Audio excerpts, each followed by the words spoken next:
Ms. Wilson? Yes, sir. Yes, we all very good.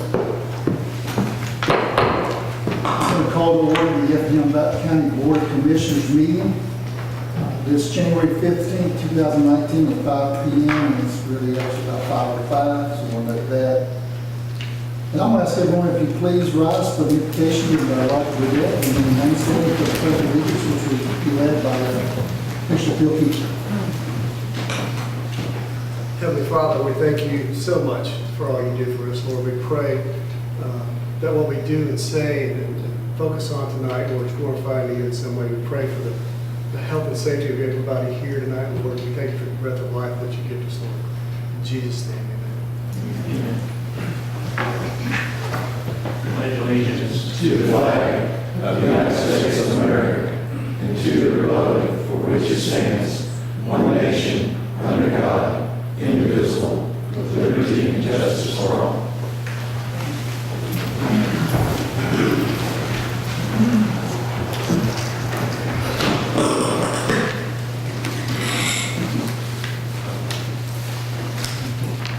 We're going to go ahead before you introductions tonight and do our first item, business item number 4, election of vice chair, so we can have that in place. I entertain a motion for someone to be vice chair from our board of commissioners. We have to do a You vote have on to do a that. ballot, a vote by ballot. So you want to get a motion first? Yes, sir. We do the vote, we do the All right, ballot. you have the ballots available? Yes, sir.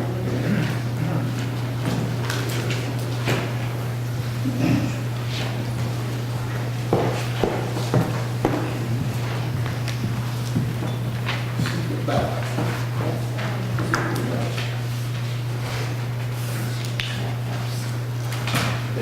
They'll be ready. Yeah.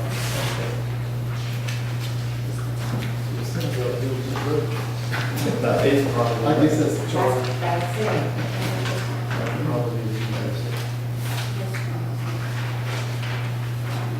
I've got it twice. No, sir.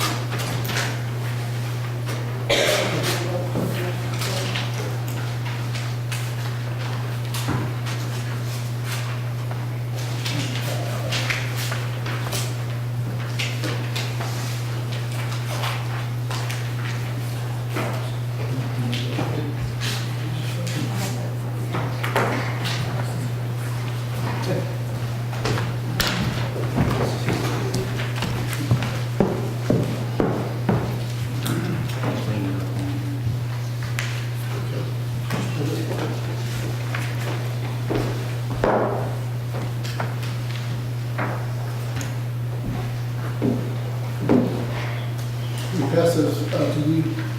Yes. Yes.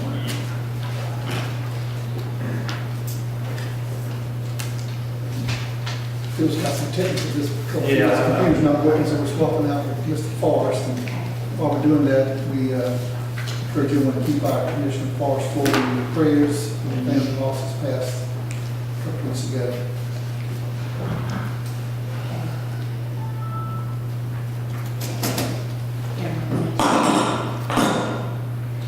Open the floor for your nominations.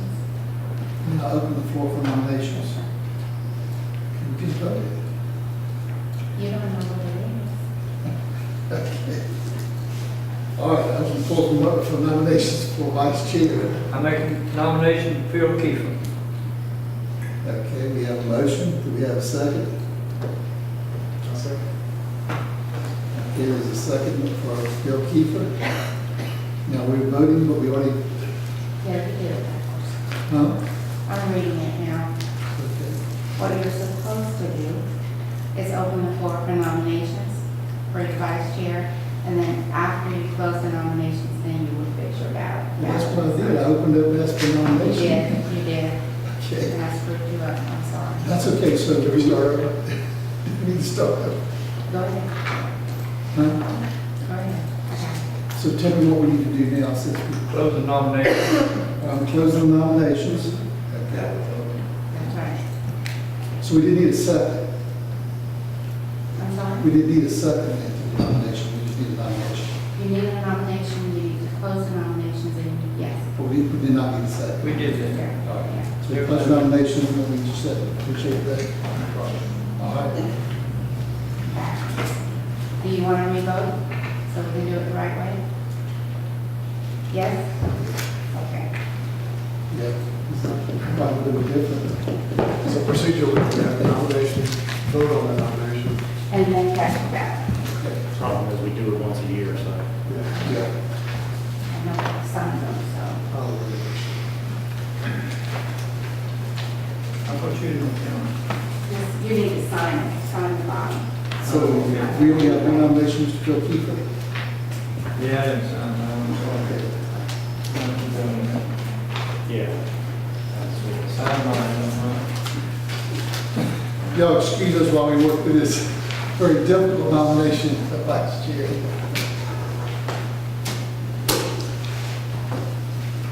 Obviously, we prepared a lot for this.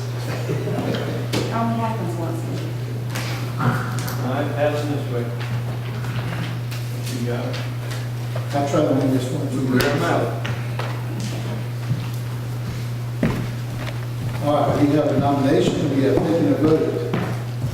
Without the drum roll, can you go ahead and tell us how to vote? Yes, sir. All Sure right. can. Okay, so the order is to announce each board member's vote. Okay. Commissioner Burdette voted for Commissioner Kiefer. Commissioner Corbett, Commissioner Kiefer. I don't know who is this? Me, sorry. Okay. Commissioner Kiefer, for Commissioner Kiefer. Commissioner DeLoper, for Commissioner DeLoach. No, that's not right. Mm-hmm. That's right. Put Kiefer on there.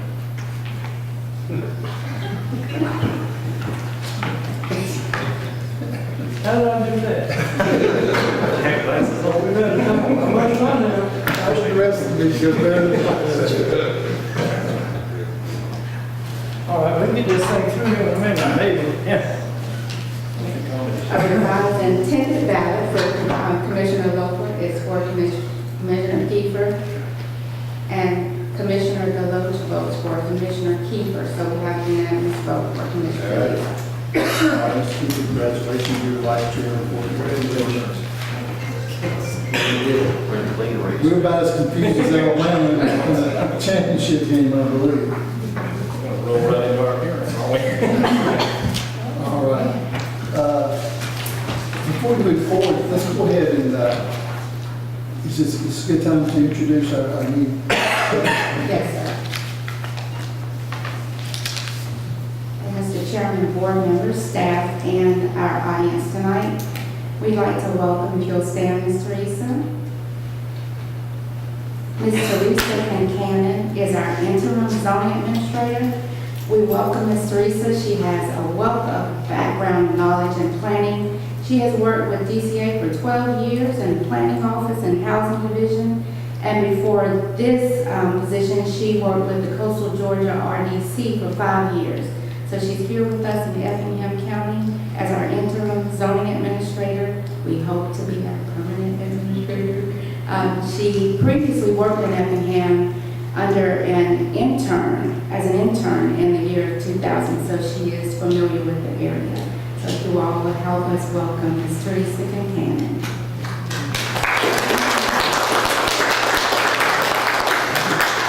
this is good, Ed. We appreciate you helping us in this interim basis, and I know there's a clerk that's very appreciative of you being on board. Good to have you. Okay, with that, item number 5 is the approval resolution to approve our agenda. Is there any additions or corrections to the agenda? We have an amendment, and you have an amended agenda for item number 14. The original item was for a film agreement for just the jail.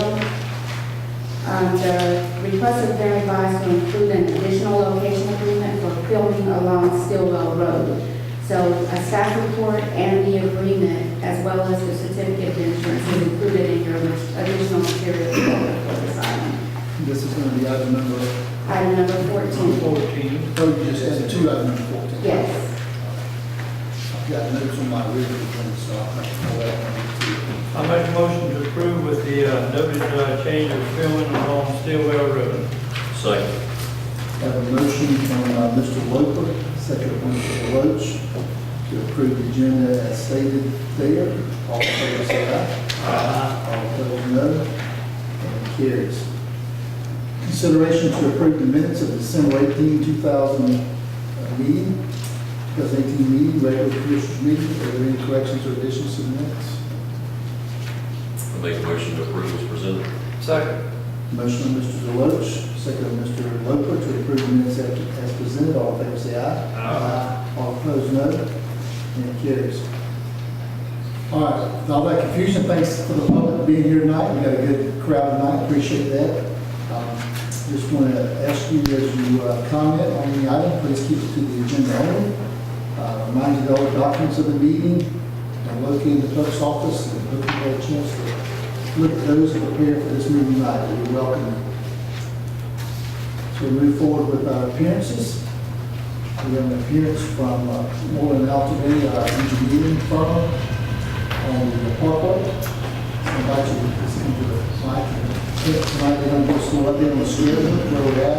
We're on schedule, and then commissioners, if they have any questions to correspond back with us. Good evening, Chairman and Board. My name is Todd Long. I'm with Moreland Altavini, the consulting firm responsible for designing the Effingham Parkway. It is our great pleasure to be here tonight and kind of give an update of the project.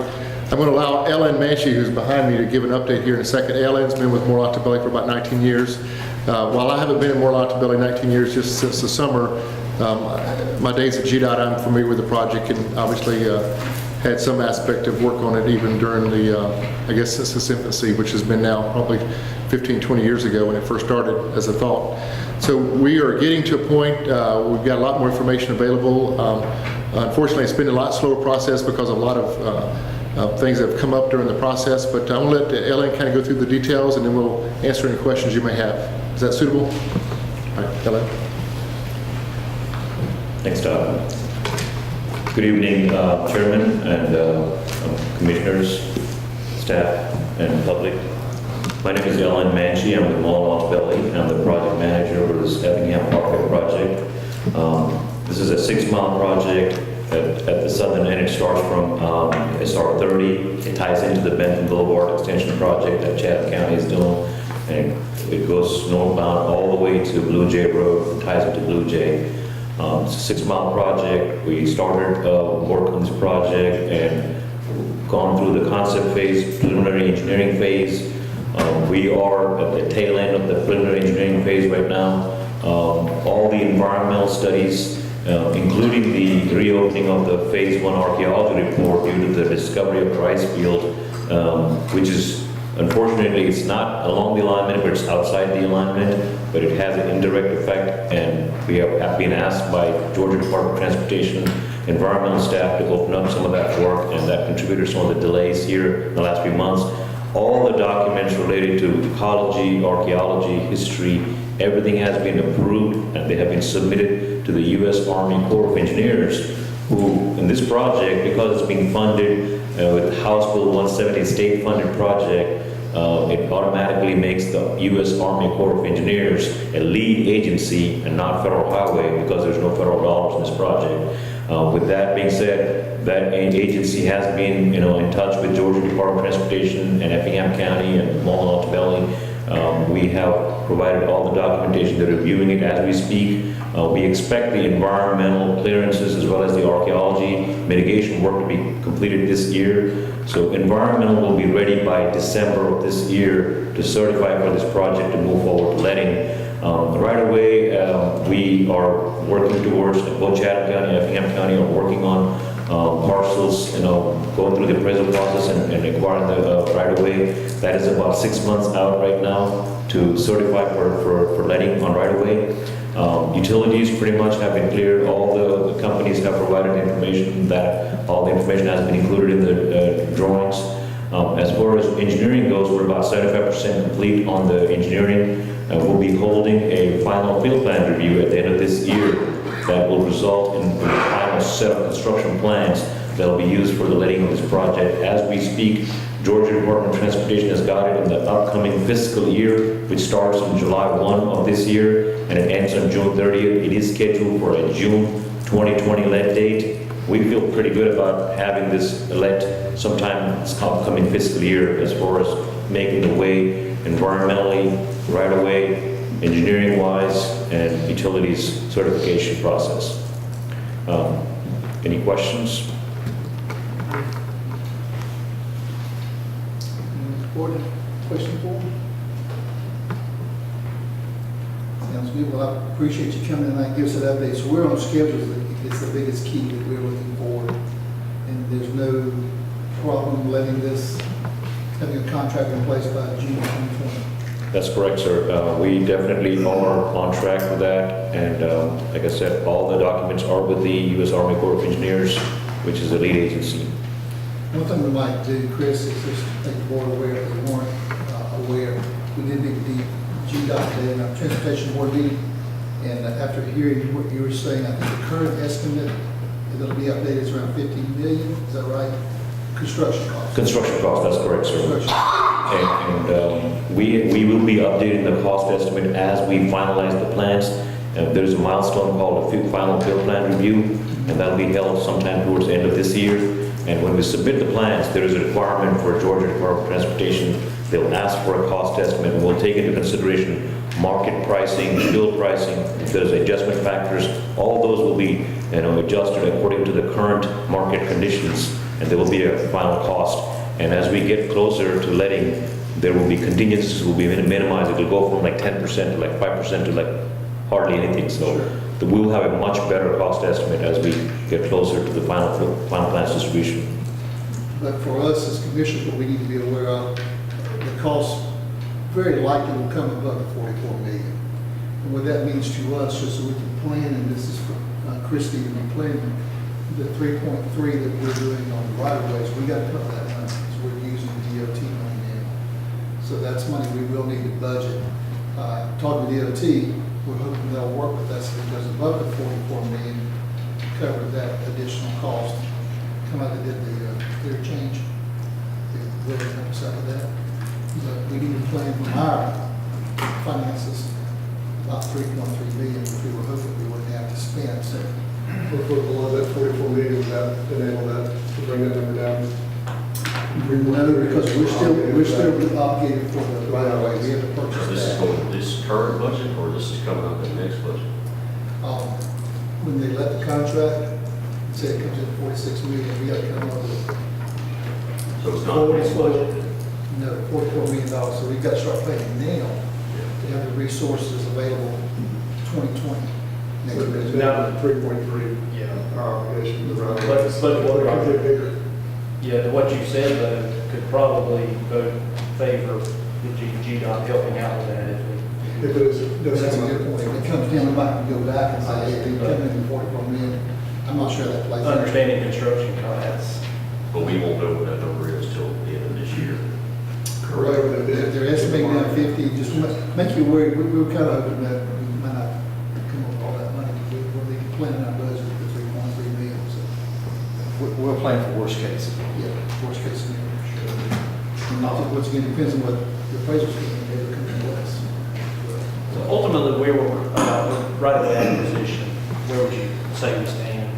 We're about 65% complete at this point, and we're making good progress. The appraisals are pretty much almost done, and as far as the closings, there are a few parcels that are being closed. Effingham portion itself is about 5 to 6 months out. And Chatham County, I just got an update yesterday, and they have closed on 4 parcels out of the 5. They have 5 parcels in, because this project goes into Chatham County too. And out of 5 parcels, they have closed on 4. They're going through a condemnation process on one of the parcels right now. So they should be ready. But appraisal wise, report, that's it. It was 36 out of 40 parcels have been appraised and done. So That's correct. 36. So we're really getting into settlement negotiations and finalizing and closing. So, That's correct. okay. Anyone else? Yeah. Thank you, Kind of, Kevin. not been in the dark, but, you know, just had an update, so it's really good to Keep hear. asking, particularly our representatives, how we doing? I don't see construction, so we thought we did get up there. One question I do have, with the rice field, I mean, do we see anything that, any curveballs that may come up with that, or we done the due diligence, so they just want to see that recorded? So it's just a process at this point? Okay, I was just trying to avoid some of the technical jargon, but I will definitely get into that a little bit. So what happened is this was something that, as our professional archaeologist actually went out there and did all the digs. We do shovel tests every few meters, and that was done by the GDOT, guidelines. However, these rice fields and the berms and ditches were well outside, because as you know, it's a two-lane, parkway being planned, and this was well outside our required right-of-way area that these potential rice field archaeological district was. And I'm still looking forward to the Army Corps of Engineers, because this is something that GDOT feels like it's a, rice field district. I'm curious to see what the Army Corps of Engineers will come back and say based on the evidence we provided, whether they'll agree with GDOT or not. It could go either way, but we are definitely, there's not going to be any surprises because all the groundwork has been done as to exactly what needs to be done. And this is an indirect effect, so it'll be definitely mitigated by providing research information as to how to keep up with this rice field district, so-called district. And also, they'll be doing some excavation areas and provide any documentation as to additional, mitigation that needs to be done. So as far as that work goes, the actual work will be completed in the next 4 to 5 months. They'll be submitting it to the agencies for concurrence. So I don't see any major surprise. If anything, I would express to be on the positive side with the Army Corps saying, we don't really feel this should be called this big a district or whatnot. So I'm really waiting for them to comment on it. Okay. All right, thank you. And the other concern, Jim, just so you know, is the cost of that study. We're trying, we've got a letter we're producing, and I'm going to sign and send to GDOT to see how that's not part of the preliminary engineering. Right now, they're putting it under right-of-way acquisition. I can't for life me figure out how that's doing right-of-way acquisition. That's us. Engineering, you get 8% back from the state, so we're going to try to get them to shift that. What was the numbers you gave us, 200,000 to several $100,000 for the study? Yeah, Yeah, so- it could be significant. It will be so it just, we need to get that changed. So they're helping us with that letter too, so I appreciate that. That's correct. Thank you so much. Okay, anything else? All right, thank you, sir, appreciate it. Look forward to using that parkway in 2021. Absolutely. See, y'all, you had the project in Atlanta where the bridge was burned, and y'all did that in 45 days from start to finish, so we're expecting kind of the same thing in this parkway, right? Absolutely. That's recorded. Appreciate it, thank you so much. All right, we'll move to our consent agenda. We have one item on consent agenda, consideration to approve to renew the memorandum of understanding between Effingham County and United Methodist Church, United Methodist Campground as a critical workforce shelter and post-event shelter. The motion to Make a approve. motion to approve the consent agenda as presented. Second. Motion by Mr. Kiefer, second Mr. Loper to approve the consent agenda as presented. All in favor, say aye. Aye. All opposed, no. And carried. So moving to our new business, and the first item of new business is a presentation of the Effingham County financial statements and audit report. Ms. Deal. I'm sorry, just give us a second.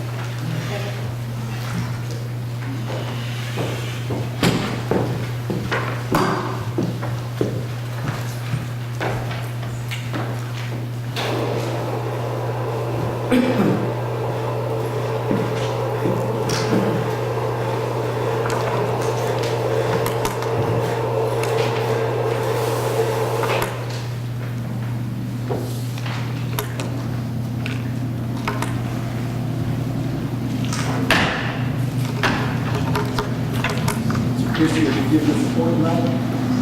Sorry? Auditors are going to leave tonight? You want me to let them give it? I saw much, I saw that through their class. I would be glad to let them take over if they like. You might have some questions. Hope this comes up, Chrissy.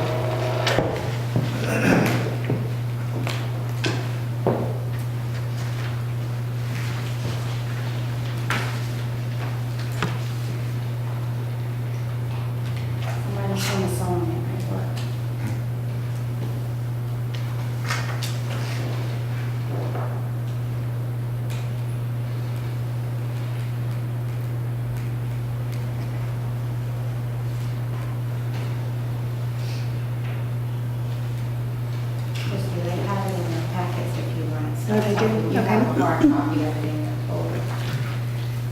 Since you have a hard copy, I also passed out the bound copy of the statements as well. I'm Christy Carpenter, Finance Director. Forgive my voice, I'm sorry. The audit for fiscal year 18 has been completed, and we're just going to go over the revenues, expenditures, and fund balances. We'll hit some highlights and accomplishments of the year and do a summary of the audit results before the auditors come up and give you a little more information. The operating revenues for the governmental funds increased by 10.25% over last year. The operating revenues for the enterprise funds decreased by 1.32%, so very slightly. The operating expenses for governmental funds increased by 10.4%, and the operating expenses for our enterprise funds decreased by 1.31% overall. And you see some other things in your packet as well. The fund balances for governmental funds increased by 15.35%, and the fund balance for the enterprise funds remained pretty steady with an increase of 0.79%. Which page are you on, Christie? I'm on page 7 of the slides. I'm not in the book. Sorry.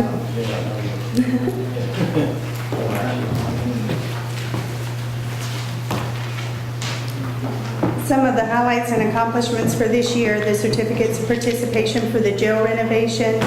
Those were fully retired in September of 2017. The funding for the roads and recreation for fiscal year 18 was effectively provided by the Special Tax District Fund via operating transfers and the new roads and recreation millage rate. Beginning in fiscal year 2019, those departments are fully moved into the Special Tax District Fund. We had the dissolution of the defined benefit plan, which has now been completed, and the residual from that was reverted to the county, primarily into the general fund. Phase 1 of the Clarence Morgan Complex is substantially complete, and the major repairs for the ash roads that began last year have continued into fiscal year 19.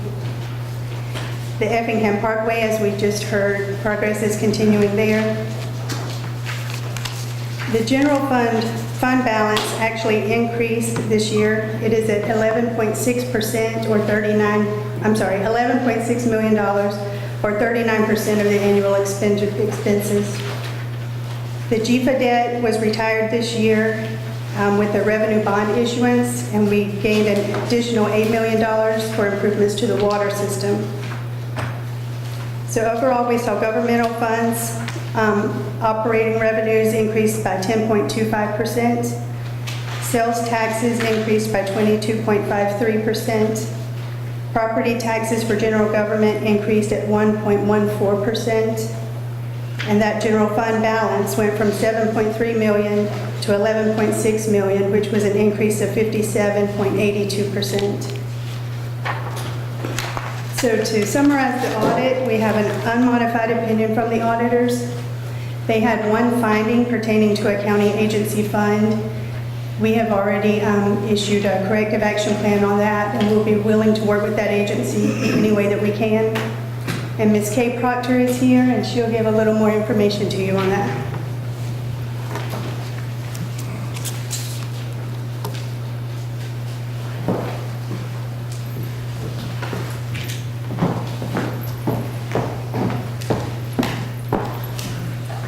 All right, good evening, everybody. Thank y'all for having us. As always, we appreciate the opportunity. Good job, Christy. It's kind of a treat for us when we come here because the Effingham finance staff has always taken a lot of pride in doing their own presentation and doing their own slideshow. And I think that probably started with Joanna, and the staff since has continued that tradition. It always gives us a little bit of a break, and we always appreciate that. So I'm going to go over just a few little small highlights on the financial statements. Before I do, I just want to commend both Christy and Mark, and I've told Mr. Chris this in our calls. You know, this was another year of transition. Last year was a year of transition before that, and these guys have done a great job with getting everything together. We may have had 3 or 4 entries that were not client provided throughout the audit. So on up through the process, they would find things and they would say, hey, you know what, we found this, let us send this to you. And they did a great job. They are very diligent. They are very conscientious. They want to be good stewards, and we appreciate them very, very, very much. They work great as a team, so we appreciate that. A few things I'll just point out big picture in the financial statements. If you will look at page 16,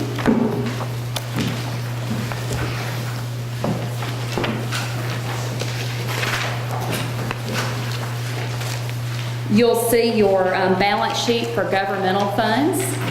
And really and truly your annual financial statements at the end of the year. This is, you know, a lot of times maybe the only time you see everything consolidated together. Now this does not include your enterprise funds. We'll hit on the government-wide statements for that. But I want to just point out specifically on the general fund, which is the first column, which is your operating fund. You'll see that at the end of the year you had a total fund balance of $11.6 million. Now of that you had $5.2 million approximately unassigned, and then $4.2 million for economic stabilization. You also had some in there related to landfill post-closure, and then you had some prepaid items. But if you add together your economic stabilization and then your unassigned balance, you've got about $9.4 million, which is approximately 32% of your operating expenses in the general fund for last fiscal year. Just your unassigned fund balance was approximately 17% of the operating expenses. So a healthy fund balance. Let's see, I also wanted to point out, if you look at page 18, you'll see that your total increase in fund balance for last fiscal year is $4 million. That is almost entirely out of the general fund, which gained $4.2 million last year. Part of that is, I did want to point out, there is a special item on here. You'll see $1.5 million. Now that's going to show up on your fund level financial statements as income. It's not going to show up as income on your government-wide financial statements, but what this is the dissolution of the defined benefit plan. And this is the money that came in for that. So it shows as income on here, but on your government-wide statement of activities, which is your full accrual basis, you already had a net pension asset on there for the majority of this amount. So this is going to look very different from one statement to the next. All right, looking briefly at your, I'm going to kind of go backwards a little bit on your government-wide statements. If you'll look at page 15, you're going to see your statement of activities. And I won't really go into a lot of detail on these. You will see under your expenses that approximately $23 million was spent on public safety. That's always your largest expenditure by function on your governments, and it's a little over 50% of your total government-wide expenditures for governmental activities. Coming down, and this statement is really hard to read. I always feel like I have to apologize when I'm presenting it because of the way it reads from the left to the right. But you have your expenses, then you have your program services, your program revenues, then it's going to bring you to a net change after your program revenues. And that net change, which is for governmental activities, $3.1 million, a loss of $3.1 million, and for business type activities, a loss of $1,168,000. That is what is covered under the general revenues of the county, which would primarily be your property taxes. So coming down, you're going to see the third row from the bottom, your change in net position. And you'll see that you have a $8.9 million gain under the governmental activities and a $96,000 gain on the business type activities. And these statements do include depreciation. They do not include capital asset outlays, and they do not include long-term debt principal payments. So moving up to your statement of net position on page 14, you'll see a total net position at the bottom of $126 million across the entire primary government. And of that, $10 million is unrestricted and available for operations. You will see the majority is invested in capital assets in both governmental funds and proprietary funds. As Christy said, I did want to touch just briefly on the finding. I think, the finance department is not the only place. There was perhaps maybe a little bit of transition. Also in the tax commissioner's office, a couple of years ago, they did lose a long-term employee. I think she'd been there for probably about 5 years and managed their bookkeeping and went to work for the software company. So they replaced her, and then they also had some key staff out on maternity leave during the year. There were just some bookkeeping errors within their QuickBooks. When we work with our constitutional officers, we really like to do a lot of testing, since they have their software systems where they keep their receipts, and then they have their bookkeeping system where they do their disbursements, and we always like to make sure that everything ties together. There were a lot of duplicate entries and maybe some entries in there that were put in incorrectly, maybe coded wrong, and some things changed after reconciliations were done. A bunch of accounting jargon, but it made it really, it took a lot of additional time to go back and discern whether or not the payments were made to the right place. We like to do that. We like to look at what was paid to who and make sure that it matches up to the reports. And everything was paid to the correct place. It's just their bookkeeping system. Again, with the transition they've had in that office, they just perhaps need some additional assistance and direction. What's the status of that right now? We've talked with Christy's office about it, and we've also talked with their office about it, and I believe they are looking at things they can do, perhaps additional controls and oversight that they can put in place to help make sure things don't get changed in past periods, and make sure when the bank reconciliations are done, there aren't a lot of errors on there that you can see. So some additional oversight, and also just some support from the finance staff. When you create your users in QuickBooks, you can restrict some of that as far as going back. You absolutely can. Yes, you absolutely can. Place as well. That's right. And that would help to do that. The thing is that sometimes you have to be careful because they're working. They probably need at least that last 30 days open. You don't want to close it right out because they're doing their disbursements there. But yeah, you're right. That would probably be helpful, and something that they could look at is putting that closing date in. Yes, sir.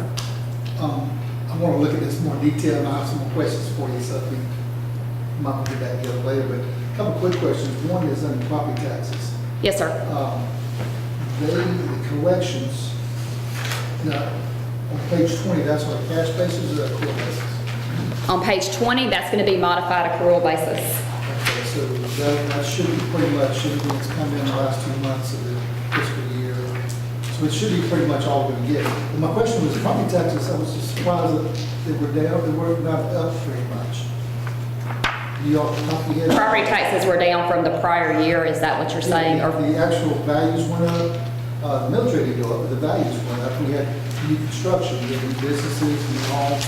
So we were anticipating, I was, $600,000, $700,000. I'd be glad to go back and look at a detail and see, and just make sure. I don't know if there was maybe a timing difference with when the property tax bills went out last year. I don't remember, but I'd be glad to look at the detailed work papers and get back with you on an answer to that. Yeah, that's probably something we won't have to talk here, but that's just curious why we're at kind of a break even on the taxes when the values went up, we had a lot of new construction. Yeah, you looked at the was it T32, whatever that, PT32, we estimated almost that $700,000 increase. This is showing. Sure. Like I said, we'd be glad to look back at that detail and get back with you on an answer. Christy might follow up with that as well. Sure. The other thing, in the, just property funds, I was looking at the audit there, I don't see anything, capital cost recovery revenues, are those in the charge for services? You know what's in the charge for services? Because I know like under the wastewater treatment plant, we don't really have any operating revenues to my knowledge. We don't charge for reuse. Capital cost recovery, to me, would appear to be a non-operating revenue. I'll absolutely look back at that as well. Yeah, because my concern is that the capital cost recovery, which is a good part of our revenues in water and sewer, and the wastewater, we look at both of those, then this would give us the indication that we're losing, but we're probably losing more than we realize. And I think members of the commission understand that capital cost recovery will stop, but there's a recurring revenue with the monthly bills that we want to make sure we are recovering the operating costs. If we're recovering operating costs with capital cost recovery revenues, we're going to be a little bit confused when we get to that 1,600 ERUs or 3,000 that our plant capacity is already forming. And at that point, we won't have the revenues anymore coming in to cover operations. Sure. I'll be glad to look back at that and see if that's grouped there.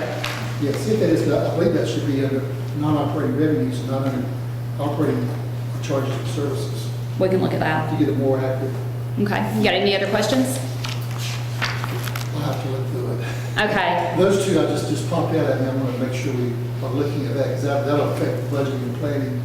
And one thing we're doing now is setting fees, and we need to know what those water and sewer fees need to be to make sure we cover our operating costs. Well, and it's absolutely, when you're talking at it from a budgeting perspective, it's absolutely split out in separate line items in the budget. So we can look and see if it's been grouped with charges for services in the past based on the uniform chart It is in the accounts. budget. I just didn't see it in the audit. And so we'll absolutely look at it Yeah, and there. I'm thinking the audit probably ought to reflect, if it's not an operating revenue, it needs to be a non-operating, so we can see what our operating loss is. And maybe cost recovery is I don't think it's an operating revenue. Well, and like I said, I'll be glad to look back at it and see where that's grouped at and get back with you on an answer for that. Yeah, that'd be great. Sure. And Christy's got my contact information. If any of you, if you have any questions as you're looking through the details on it, if you want to just shoot her an email and she can run it right through me and we'll get the answers to you. All right, do you see anything right off of that close on liquidity? Is County in a good position, in your opinion, as far as financial condition of the county? You know, and I know, as you know, different counties and different cities look at that in different ways. Usually people say healthy is, say, 3 to 6 months. I know some governments, and it's really kind of a matter of preference. Some governments really, they want to see 6 months. You know, some people are fine with 3 months. Some people may be fine with 2 months. It's a matter of preference, but I do think that the county has a good operating position, and you also have a good finance staff in place that you manage it through your budget to make sure that it's appropriate. One quick question, what is the committed economic stabilization? That's been there for a long time. Is that a board action, something we just committed funds to? And what does that mean? Is that for downtime to the economy? We'll have to check and see if that was a board action. I'm not quite sure if it was a board or if it was an internal allocation. I feel like that was a board action, and we started doing the audit in, I believe, 2013 was the first fiscal year that we did it, and I think it happened right there in 2013 or maybe just before it. Maybe a footnote, I haven't read it, but that's what you said. Well, I mean, there wouldn't be a footnote because it's disclosed as economic stabilization there, and then it's just shown as committed and it doesn't roll forward. So that's probably the most disclosure we would have put on it. But I'll be glad to look back and see whether that was done through. You said 4.2 is committed for economic stabilization. I'm thinking, is it committed or is it just something we are setting aside for? No, I believe it was a board action. That's my theory. Do you think it's? Okay. Let me know if you have anything else. Anybody else? Not yet. Not you. You got a digest system. That's a lot of work. I know a lot of work on your part, and I appreciate it. Okay, thank y'all. Thank you so much.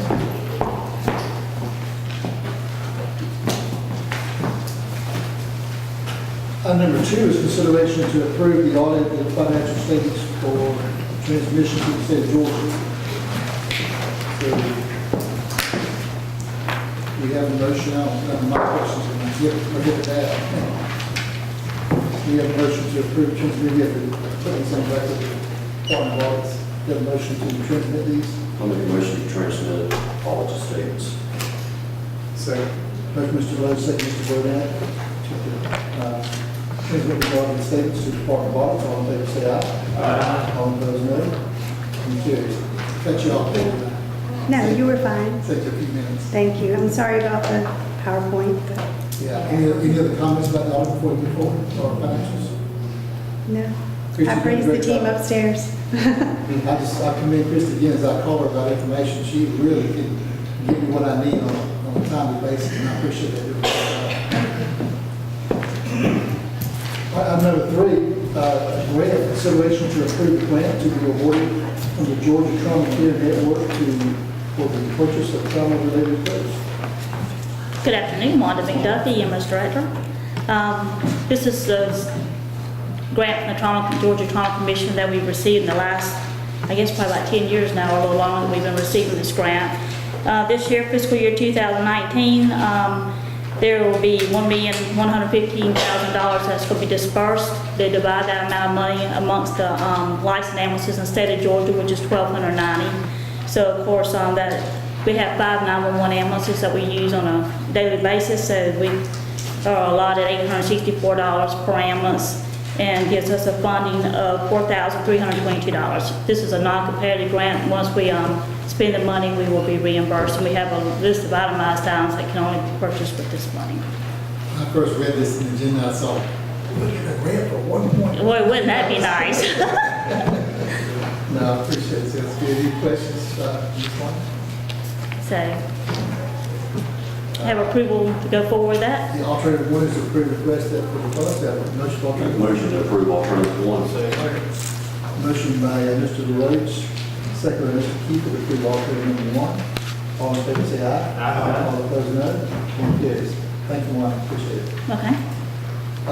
Consideration number 4, consideration to approve an agreement between the Effingham County Board of Commissioners and Savannah Fire Emergency Services for clinical rotation for the EMT and paramedic students. Okay, this is like the additional MOUs that we've seen here in the past. The firefighters for the city of Savannah are all taking the EMT class, and they need to do clinical rotation. They have asked to work with us on that, and this agreement will go through December of 2020. And it's about 20-25 students. They'll be doing 12-hour shifts once they get to that point to start the rotation. They're covered by their own insurance, and so we're just here to provide a service and hopefully give them a little insight on how we do things in Effingham and better their skills and get them ready to be certified to serve in Savannah. Sounds good, and I read that you're using our standard MOU for this. Yes, sir. The savings that we've had before. Satisfied with it? Okay, sounds good. Any other questions, discussion from the board? Motion to approve alternative one to sign the MOU. Second. Motion by Mr. Deloach, second by Mr. Loper to approve alternative 1. All in favor say aye. Aye. All opposed no. Motion carries. All right, thank you kindly. Thank you, Ms. Wanda. Item number 5, consideration to approve amendment number 2 to the solid waste collection and recycling service agreement with the Lady Waste. Good evening, Fiona Charlton, purchasing agent. China used to receive a large percentage of the world's recycling. It now receives virtually none. As a result, local recycling facilities are reducing the types of recycling items they accept. This amendment allows for Atlantic Waste Services to no longer collect glass and plastics number 3, 4, 5, 6 and 7 in the recycling cart. These items will now be collected in the regular household waste cart. As the amendment has been reviewed and approved by the County Attorney and no funding is required, staff recommend alternative number 1. Any questions? Real quick, was the Atlantic Waste not here tonight? If, I'm just going to express some concern I've always had is that I understand that China doesn't buy this stuff anymore, but our contract will depend upon what China purchases, the way I understood it. So my question is, if plastics 3 through 7, which is on this amendment, are put into the bin by our constituents, what happens? Into the recycling bin? Yeah, I mean, because they just, my concern is this amendment's going to say this comes out of. And I want to help all the team in many ways. What I'm saying, I want to give all the information, get their stuff in the right bins, but I don't want it to come out from and our cost if things don't get picked up because constituents don't follow these guidelines. Since our contract said 3 through 7 were okay, we're amending to say it's not okay. Does that make sense? There's no additional cost you're charging to us, but if Mike lived in our county, or if you do or not, and he put stuff in his recyclable bin that's not recyclable, but it was under our contract, is it going to sit there in that bin? What's going to happen? I'm assuming the bin won't be collected. It'll be refused. It'll be refused, and they can put it into the regular household waste bin. If they're concerned whether it's not, just put it in the regular trash. Yeah, it can I agree. That's what, I want to help. I mean, just put it in the regular trash can, because they'll pick up anything. I agree, but I'm just saying if there's gonna be some of that's going on, and we're gonna get calls. Well, we've already. I can ask them to send out notices again, I'm just concerned that it's. to let them know, to let the citizens know. And when that does happen, it's not put on the constituents' responsibility to figure it out. Go ahead and take that out. Don't leave it in the dumpsters. And I don't know what the answer is. I'm still a little concerned that it's a contract and let them do something. He gave us some information, I think, our last meeting. What you could put in it, what you couldn't put in it, the whole 9 yards. And I want to help get the right stuff in there. And I want to, because I don't want Atlanta wasted. It's going to help our future contracts and help them do it right. Well, most folks aren't paying attention to what's being put out there. And I agree with your question. My same concern is it may be a county problem then. If we're paying the money to do the service and now it's not being done. Yeah. And I think it's going to get back on us. Cans will be picked up, and so we have to send our guys out, like we have to do with the old helpers when we have a storm, to go separate, because our constituents are saying, this is what I've done, I'm not gonna throw my. So I don't know if we need to. Because I know folks are still putting glass in recycling cans. As long as they Get it handle across. that pickup, it's not an issue. It is not on them or their constituents. But if they're not handling that pickup and leaving the bin, they're putting it back on them, or get calls. Yeah, my preferred idea would be this, let's help them agree to communicate, let's get it in the right bins, but if we don't, I think they ought to pick it up. What they do with it after that's up to them. They can throw it in the regular trash, they can, if it's not recyclable, they can let us know, we'll put out more information. I hate it to come back on us, and I can see that happening. We can ask them if you like to put it in the papers. I mean, I know not everybody reads the papers, but to give more notification again. It's as much their responsibility to help rectify and solve the problem. Until the contract is completed, at which time we can renegotiate the agreement and the terms and the fee. I'm concerned that this amendment puts it back on us because we've released it from the responsibility. So I'm not really in favor of this. I'm in favor of continuing to help them get the right bids, but they need to pick it up and let us know if it's not the right, in my opinion, we can go different direction too. But let us know if it's not the right bids, and we'll continue to work with them, because I don't want to lose my.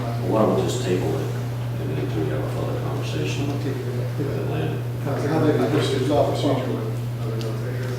You see our question we're coming from? Maybe we can get them to, if it's in the wrong bin, maybe we can get them to go and do a route afterwards to pick up any bins, like the recycling, but put it into a regular trash container. I won't go with, and that's what I think Mr. Lowe said, they'll come up with a solution, let's table it for now, so that it become our cost problem, something that relate to our constituents. Okay? Continued education.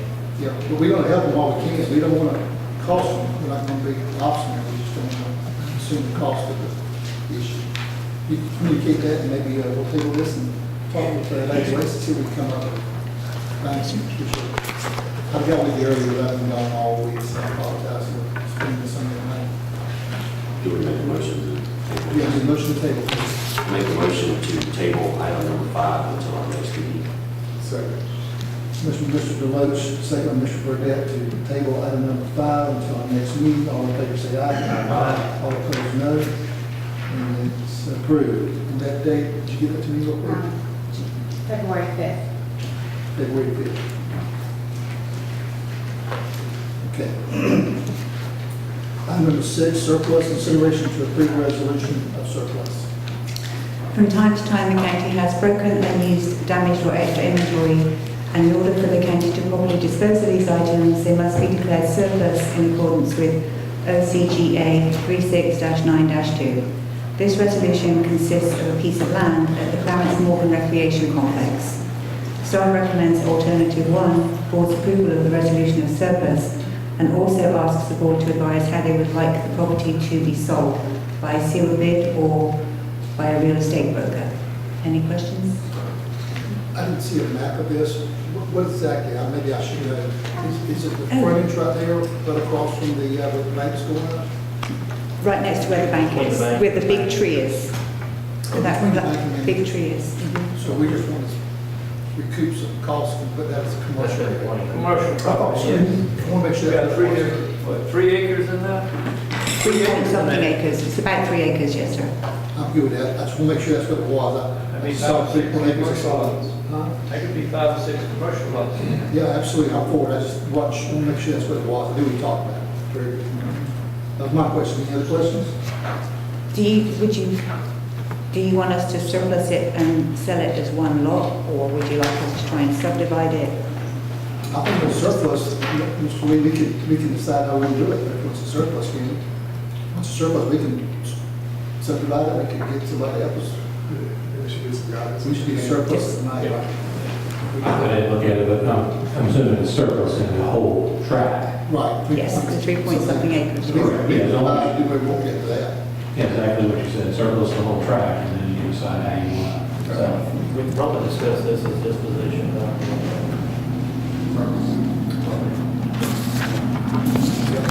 So, what the agenda tonight is to critically surplus this property, and that's recommendation of staff.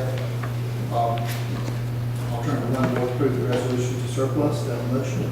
Make a motion to approve order number 1, second. Motion, Mr. Loper, approve alternative number 1, and second, Mr. Keefe.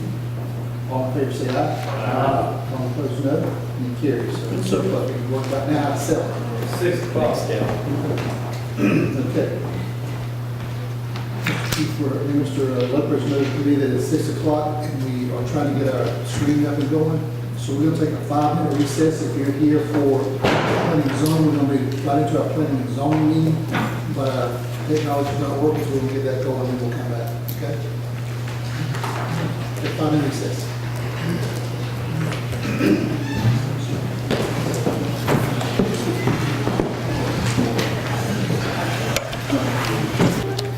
Now, planning hearings.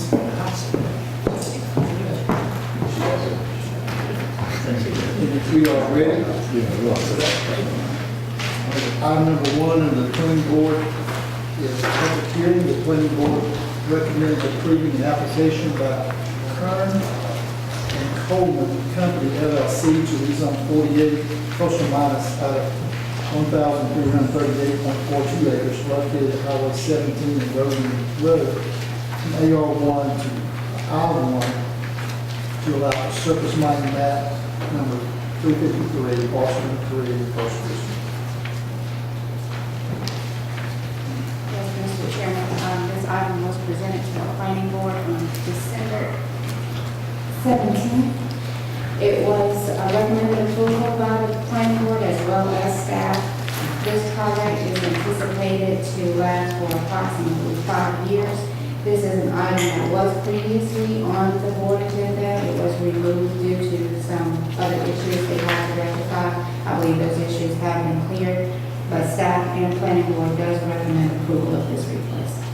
Okay, we will open the public hearing. See if there's anyone might want to speak for this rezone. Good evening, Chad Zerrow with Kern and Company, here representing the University of Georgia Foundation, and Mike Hunter. He apologized, he couldn't be here tonight for some health reasons, but I'm here to answer any questions you may have.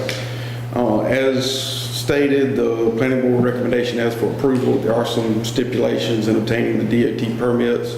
The zoning reverts back to the initial zoning once the borrow pit is complete. We have to reclaim it per the state regulations, and it's required to be permitted through EPD. We're in agreement with all of those recommendations, and I'm glad to answer any questions you may have.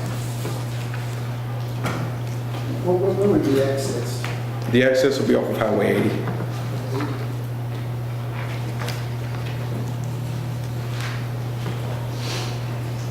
My concern was the hours of operation. We've already got some ordinances, I understand, for Roadland Road out there. Could they not match that ordinance rather than being sunrise to sundown? What are the stipulations on Roebling Road? I think it's 8 to 6.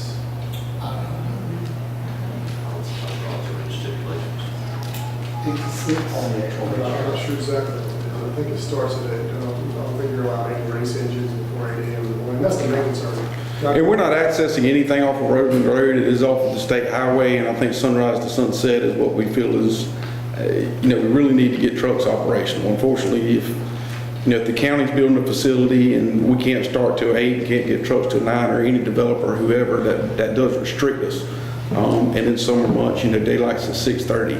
So to add an additional hour and a half to that would just really restrict it. And I think all the other bar pits in the county and in local counties are operating on the sunrise to sunset. So we prefer to keep those in place. Have you checked the distance between your operation and the closest house? The closest house to the operation is over 500 feet. I mean, we're in a 1,500 acre, 1,338 acres, and we're kind of centralized to 48 acres out of that 1,300. So there's adequate buffers all the way around us. We're kind of centralized in that parent tract. So there's nothing within, I think it's actually like 800 feet to the closest house, but it's in excess of 500, I know for a fact. I just envisioned 7 o'clock in the morning, you got a dump truck, you can hear almost a mile away. Yes, which that's going up and down Highway 17 already. I mean, our access is on off. Highway 17. I'm talking about in the dumping process, when they bang the doors, you can hear that for a long way. I would agree with that. 7 in the morning. Yeah, I'm not, Because I believe yes. all of our current mining operations is sunrise to sunset currently. They won't be dumping any dirt there, you won't be here all that dumping, they hauling dirt out of there, so. They Correct. won't be dumping nothing in there, they'll be hauling off and dumping somewhere else. So all it's going to be hauled away, no dumping in. That's correct.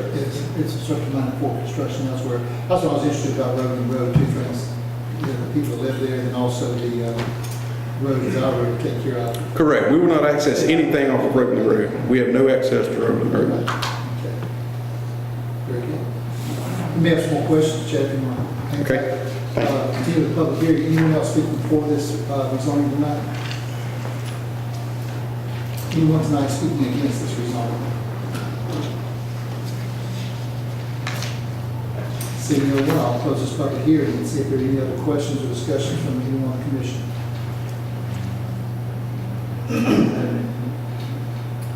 If there are none, I'll entertain a motion. I'll make a motion to approve with staff recommendations, say.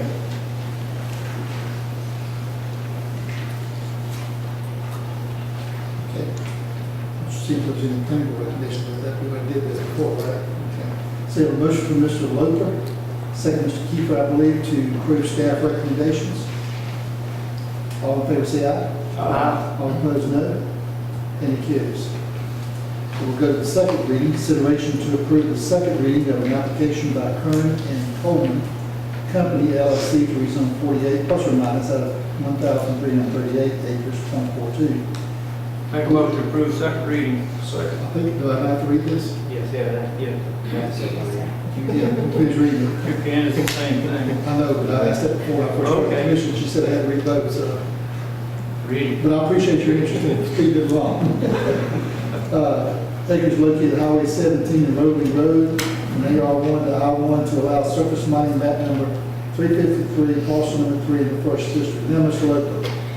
Make a motion to approve second reading. Thank you, sir. Second. Second by Mr. Deloach. All in favor say aye. Aye. All opposed, no. And it carries. Thank you. You're welcome.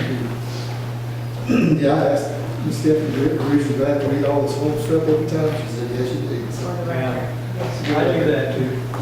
okay.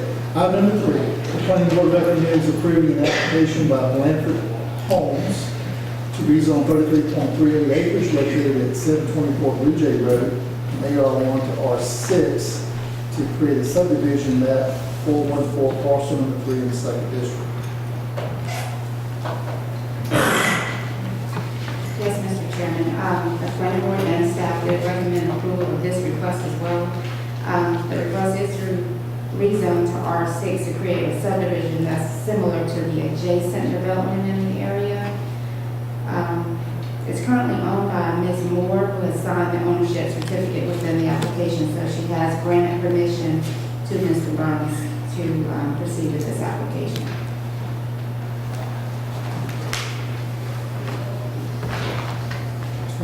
So, good evening, Wilson Burns, Blanford Homes.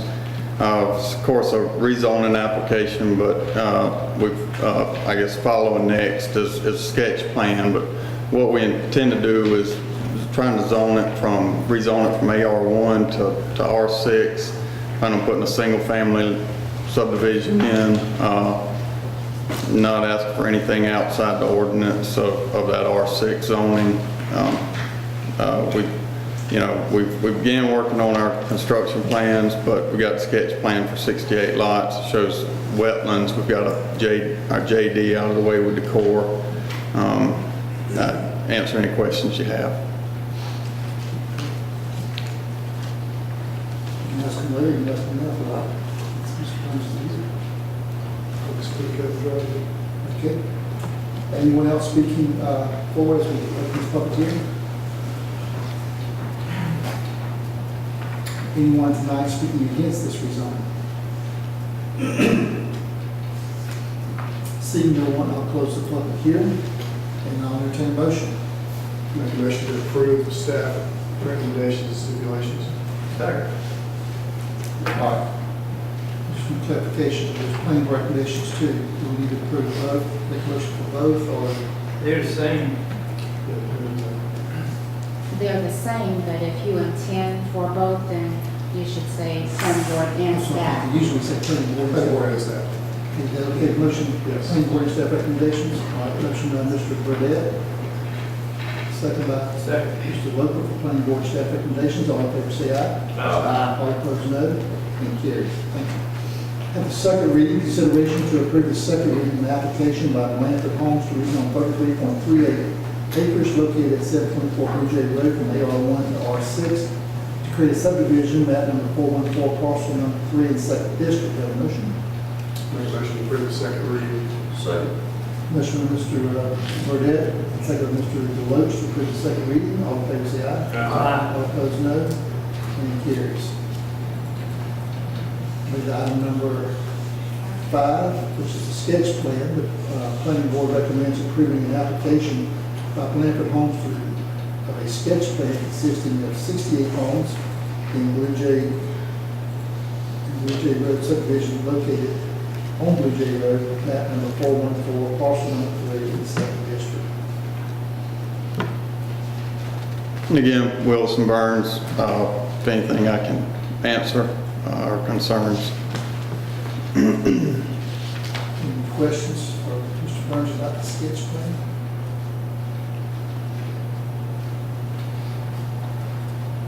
I think I saw the sizes of the homes, pretty good sizes of the homes.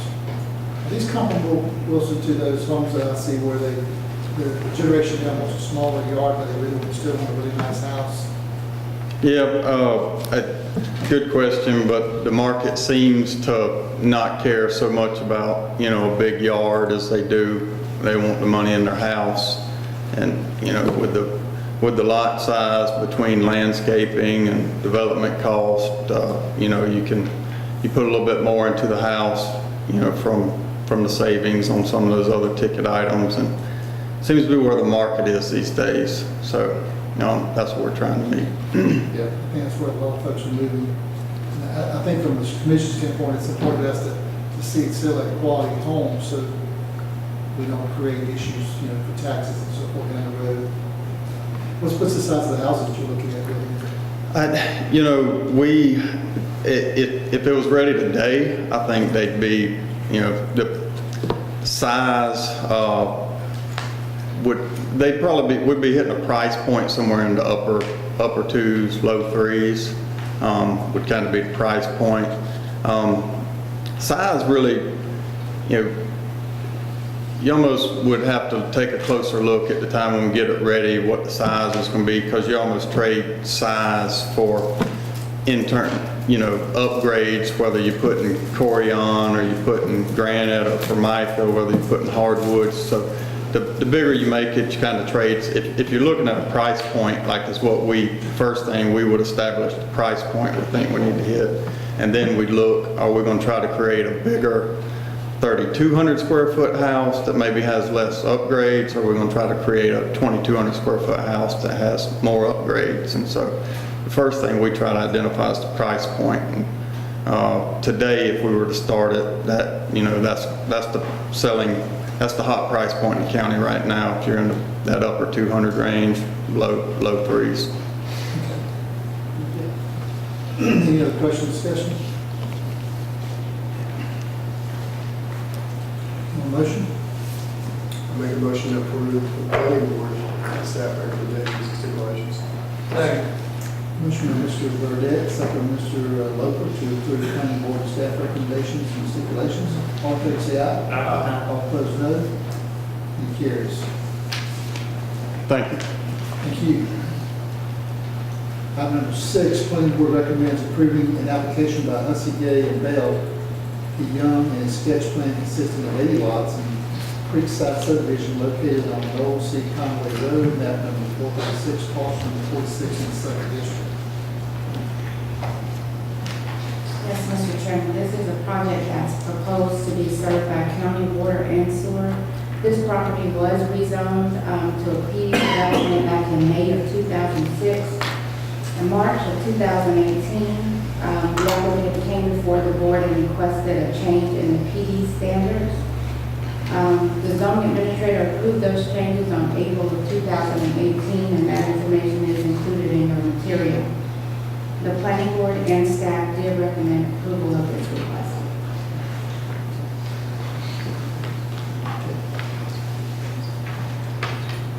Since approval sketch plan, any questions or discussions from the board?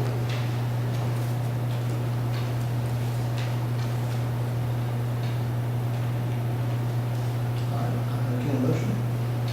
Make a motion to approve the planning board staff recommendations and stipulations. So, Motion by Mr. Burdette, second Mr. Deloach. To the planning board, and staff recommendations, stipulations, all in favor say aye. Aye. All opposed, no. And it carries.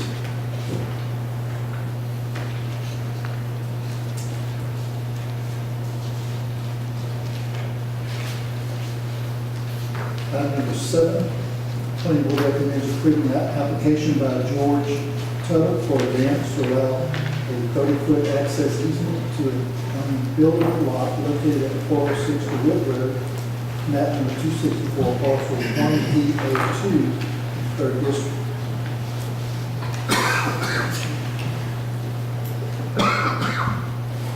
Yes, Mr. Chairman and board members, there is a parcel at the back of the property that is owned by Mr. Tuttle that I believe he is deeded to or has deeded to his daughter.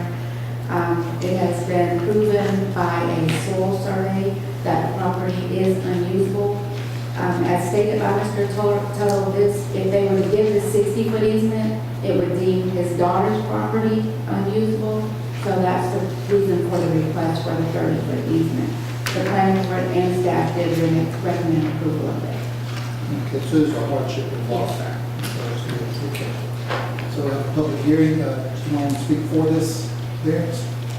The 30-foot easement is already marked off for the man to go back there to this unusable property. It's already marked off, so shouldn't be no problem. It's just, he wanted a 60-foot, and that's just unreasonable. That would have took a lot of frontage from my other daughter part. And, The key is that on the variance, make sure the hardship would be if it's 60 foot to make the other property unbuildable. Yes, sir. Anything else? I guess that's it. You can hang around in case there's any opposition. Anyone want to speak for this tonight? Additional? Anyone desires to speak against this variance? Seeing none, I'll close this public hearing. Any questions, discussion from the commission? I'll entertain a motion. make a motion to approve the planning board and staff recommendations. Second. Motion by Mr. Lowe, second by Mr. Kiefer to approve planning board and staff recommendations. All in favor say aye. Aye. All opposed, no. And it carries. Second reading, item number 8, consideration to approve the second reading of an application by George Tuttle for a variance to allow for a 30-foot access easement to an unbuildable lot located at 406 DeWitt Road, map number 264, parcel 1D02, 3rd district. Have a motion to approve the second reading. Make a motion to approve the second reading. Second. Motion by Mr. Lowe, second Mr. Loper to approve the second reading. All in favor say aye. All opposed, no. And carries. Item number 9, public hearing. The planning board recommends approving the application by Charlie Johnson to rezone 1 acre out of 6 acres located at 1716 Old Louisville Road, from AR1 to AR2, map number 270, parcel number 20 in the 3rd district. Mr. Chairman, it's staff's understanding that the applicant is requesting to rezone this property to give to his son. This property is served by a well and individual septic system, and preliminary approval has been given by the health department. Staff and planning board did recommend approval of this request with the same stipulations. Okay. Welcome to public hearing. Anyone wanting to speak for this rezone? Tim, I'm the one that's giving it to him. He's my What's your son, last name? Johnson. Okay. Yeah, my son, he's in Rhode Island right now, working. Very good, thank you. Anyone else speaking for this rezoning tonight? Anyone present that would like to speak against this rezoning? Seeing none, we'll close the public hearing, and I entertain a motion. Make a motion to approve with staff and planning board recommendations. Second. Motion by Mr. Deloach, second by Mr. Loper, approve planning board staff recommendations. All in favor say aye. Aye. All opposed, no. And carries.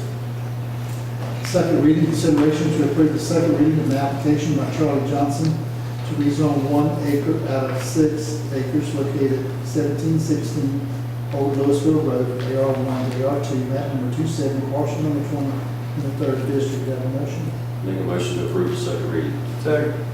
Motion Mr. Lowe, second Mr. Loper to approve the second reading. All in favor say aye. Aye. All opposed, no. And carries. Item number 11, in the public hearing, the planning board recommends approving the application by Kathy Donald Spence to rezone 1 acre out of 29.52 acres located at 5002 Old Dixie Highway from AR1 to AR2, map number 287, parcel number 4 in the 3rd district. Yes, Mr. Chairman, it's the Spence's request to rezone the property to give to a sister. The property is currently used as pasture land, and it's currently on a well, there's currently a well on the property, but no septic tank. The planning board and staff did recommend approval of the request. We'll open the public hearing. Anyone speaking for this zoning tonight? Do I have to speak? Do I have to say something? You don't have to say a word if you don't want to. You just said everything we need to say, so. Okay. You say everything you want to say. Her sister's gifting us land. the land. Okay, very good. Anyone else speaking for this rezoning tonight? Anyone here not speaking against this rezoning? Seeing none, then we'll close this public hearing. Now, entertain a motion. Make a motion to approve with staff and planning board recommendations. Second. Motion by Mr. Rose, second Mr. Loper, to approve planning board staff recommendations. All in favor say aye. Aye. All opposed, no. And carries. Second reading, consideration to approve the second reading of an application by Kathy and Don Spence to rezone 1 acre out of 29.52 acres located at 5002 Old Dixie Highway from AR1 to AR2, map number 287, parcel number 4 in the 3rd district. Have a motion? Make a motion to approve the second reading. Second. Motion by Mr. Lowe, second Mr. Kiefer to approve the second reading. All in favor say aye. Aye. All opposed, no. And carries. Thank you. Thank you. Thank you. Number 13, public hearings, the planning board recommends approving an application by W. Marvin Tebow to rezone 1.03 acres out of 48.25 acres located at 2132 Highway 119 South from AR1 to AR2, map number 320, parcel number 35 in the 3rd district. Yes, sir, the request is to rezone the 1.03 acres. Most of the acreage is being used for timberland and leased for crops. There is a residence which is supported by a well and septic system that will be a part of the 1.03 acres which is being subdivided. Staff and planning board did recommend approval. Okay, for the public hearing, you want to speak before this tonight? Yes, Chad Zitrower here representing my uncle Marvin Tebow and the estate of W.M. Tebow. Essentially, this 1.03 acre lot was previously a single lot of record. It was recombined for tax purposes about 10 years ago. Now they're trying to split up the estate and want the 1.03 acre lot to go back to how it was. And in order to do that, it has to be rezoned. So that's the rationale for the request. Very good. Anyone else speaking for this rezoning tonight? Anyone present speaking against this rezoning?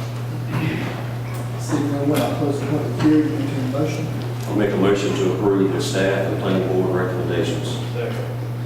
Motion by Mr. Deloach, second by Mr. Kiefer to approve staff and planning board recommendations. All in favor say aye. Aye. All opposed, no. And carries. Item number 14, consideration to approve the second reading of an application by Debbie Marvin to rezone 1.03 acres out of 48.25 acres located at 2132 Highway 119 South from AR1 to AR2, map number 320, parcel number 35 in the third district. Have a motion. I'll make a motion to approve the second reading. Second.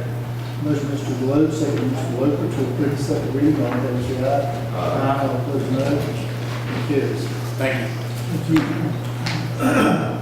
Item number 15, public hearing. The planning board recommends approving an application by Anthony Collins for a rural business use to operate a bait and tackle shop located at 393 Exley Road, south, map number 4718, parcel number 1F01 in the 4th district. Yes, Mr. Chairman, the applicant is requesting a rural business approval for a bait and tackle shop. The property was rezoned back in June of 2016 from AR1 to AR2. The original parcel consisted of 9.26 acres, and one of the requirements of 3.15B for rural business is that a minimum acreage for rural business is 3 acres. Under that term or those stipulations, staff had to recommend denial of this request, but the planning board did recommend approval. Staff has been made aware that there is a petition that has been signed by adjoining property owners in support of this request. So the planning board did recommend approval.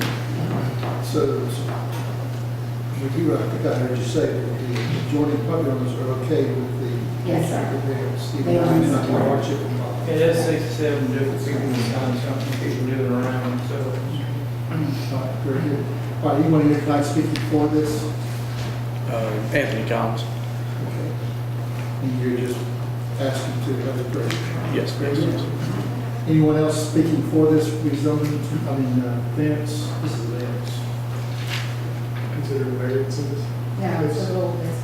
It's, Rural business, I'm sorry.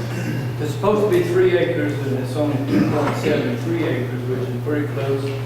But all the people around them, they have signed a petition. They don't have any problem with that. All they don't have is a bait and tackle shop. So, anyway. Okay, anyone else speaking for this tonight? Anyone tonight speaking against this application for rural business? Seeing none, I'll close the public hearing. And I'll entertain a motion. I'll make a motion to approve planning board. Got a question, I'm sorry. I mean, is it typical for us to go against our own ordinances to do this? Or- Yes. It is well. Well, I'm going to disagree with that. It should be a hardship involved normally, but in my opinion, where you have 67 property owners around it, that's probably where you're going. That's right. It's a little easier to give a variance when you're real close to it, and there's no one in Just this so you know, variance. I'm sorry, a rural business application. So we're going to approve the rural business, and that's it. Be careful you don't set a precedent.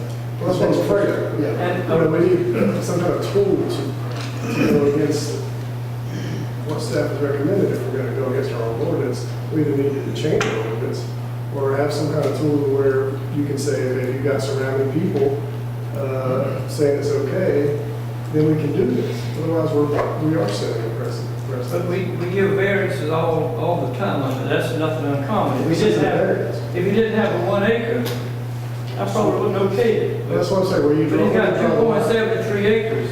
Right. But I'm not saying there's nothing wrong with what you're doing. And a rural I business, think we just need to. Bigger conversation. and a rural business, the biggest building you can have on is 1,000 square feet.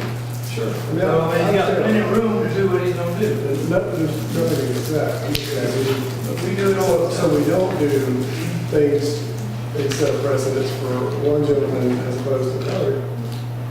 We need to change our ordinances or have some kind of tool to say, okay, we're changing it in a way where you've got surrounding support and you meet X criteria, you can do that. Otherwise, we're going against our own ordinances. Not really. Yeah. We definitely going against it, but the question The ordinance doesn't, everything doesn't go 100% with what the ordinance says. We just okayed a 30-foot easement where it should have been a 6-foot easement. Was that wrong? No, it's not wrong. We help somebody out. That's all we're trying to do. And I think you're both right. It technically is against the ordinance, but it's not in the sense that our ordinance provides for a variance. Right. So, you know, it's kind of a, But I agree with you, Roger. I think, so we'll add some language in there. I think that makes a strong case that the neighbors are okay with it, and maybe we need to add. Yeah, like I said, add it's some not wrong language what he's doing. going forward. And that's where I'm falling down the side of it. You have 67 properties around it, which allows me to say, hey, I think if you got to do this as board. If it was the opposition, I would not say precedent, because unlike the previous one, there was a hardship. Somebody would lose access to the board of that property to require that ordinance to be in place. So in my opinion, if you're going to make a variance, it needs to be a hardship. Or in this case, all the property owners saying, hey, we're okay with it, but to your concern, what you're saying, let's come back and look at it, maybe add that if the acreage, and you might go this way, Teresa, as you're looking at that, if within, and I'm almost going to pull them out, within 1,000 feet of any direction, all those residents, I wouldn't just say residents around it, because it might be 4 little lots around it. And it meets certain criteria, like I already was saying, he's close already. Maybe that if you're within 2 acres of that and everybody around says okay, then we can override the ordinance in that case. We've got something to rely on rather than just saying, okay, we did this for this guy. I know, it all depends where it's at. I mean, Yeah, exactly. When we set that criteria, then we can honor a request like that. I think it's good, Teresa, if you'll look at the way, and wouldn't change the size of it, because once you get it down to 2.5, somebody's going to want 2.25. Yeah. So you keep it at 3, so you got to be within 20% of 80% of that. Yeah, something like that. every couple of years, we come up with this, so I mean, it's nothing we do every meeting that we have. I get that. We want to do the right thing, obviously. We just want a tool in place, you know, if you got a law, if you got a ordinance, our ordinance, or something, we have some kind of tool. We're tweaking in a way where we can do this and we're not going literally against what we got said. If somebody, Teresa's got information and then come up with something for us to look at, that might prevent us from having to make a rule. Like some guidelines, okay? We can accommodate this a lot easier. yeah, thank you. We want to. That's what we want. Very But good. at the end of the day, the world needs more than paper shops.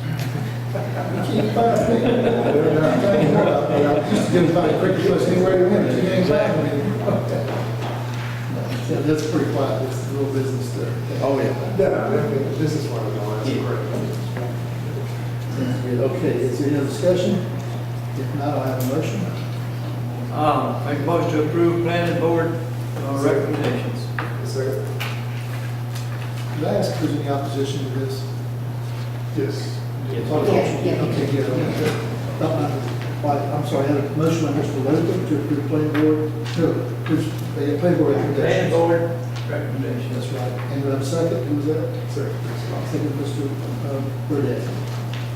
To planning board recommendations. All in favor, say aye.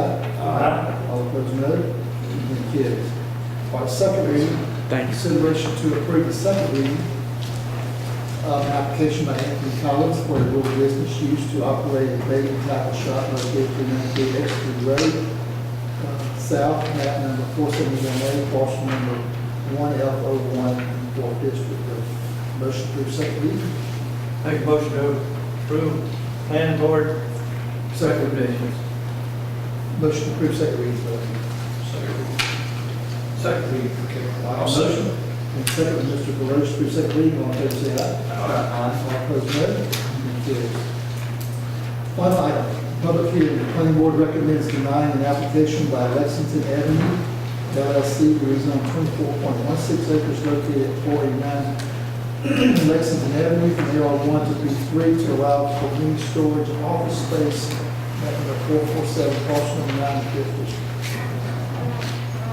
Yes, Mr. Chairman, it is our understanding that the applicant would like to zone the property to allow for mini storage and an office.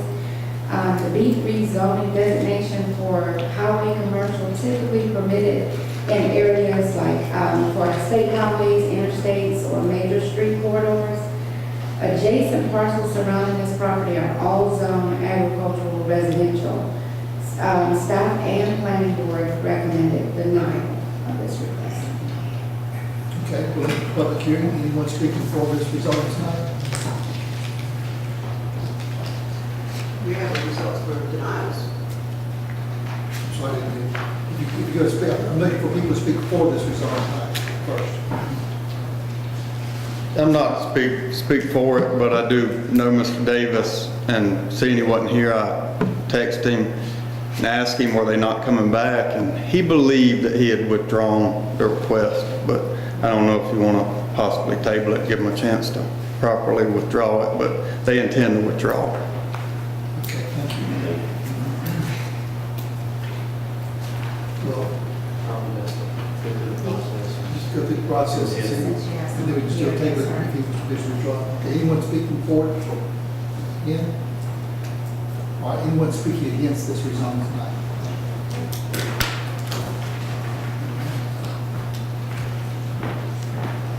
Hi, my name is Glenda Ron, and I live on Lexington Avenue.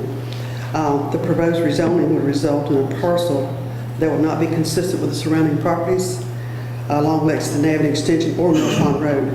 All of the properties in this geographic area are either residential or agricultural and mostly forested timberland. The roads leading to this property are not adequate to handle the additional traffic that would be inevitable with the new proposed zoning intended proposed use. The roads are ash-based, and potholes and road ruts are visible in many places. The roads are not adequately maintained, and additional traffic would only exacerbate these problems. If the request is approved, the action would be a result of spot zoning, which we oppose. The property would potentially become the only commercially zoned parcel in the middle of residential properties. To our knowledge, this type of spot zoning has not occurred elsewhere in the county. Should the property become rezoned, noise, additional traffic, a spike in potential crime, and other associated problems with commercial properties will occur. The property is an unincorporated area of the county. With the inevitable increase in traffic and customers, the lack of availability of law enforcement to be in close proximity is problematic. We feel that there are other available commercial properties in the established commercial areas of the county to accommodate this proposal elsewhere. The property is within 2 miles of a heavily commercialized area along Highway 21 in Lincoln. We feel that this property become rezoned, that any other type of business could potentially be relocated there. Finally, we feel that these new use would be detrimental for the property values, the environment, the beauty, and the natural growth of the area. I do have a, I think what's called, petition signed by many of the homeowners in the vicinity. If you'd like to have a copy. Okay. I will give her a copy, and I appreciate your time. Thank you.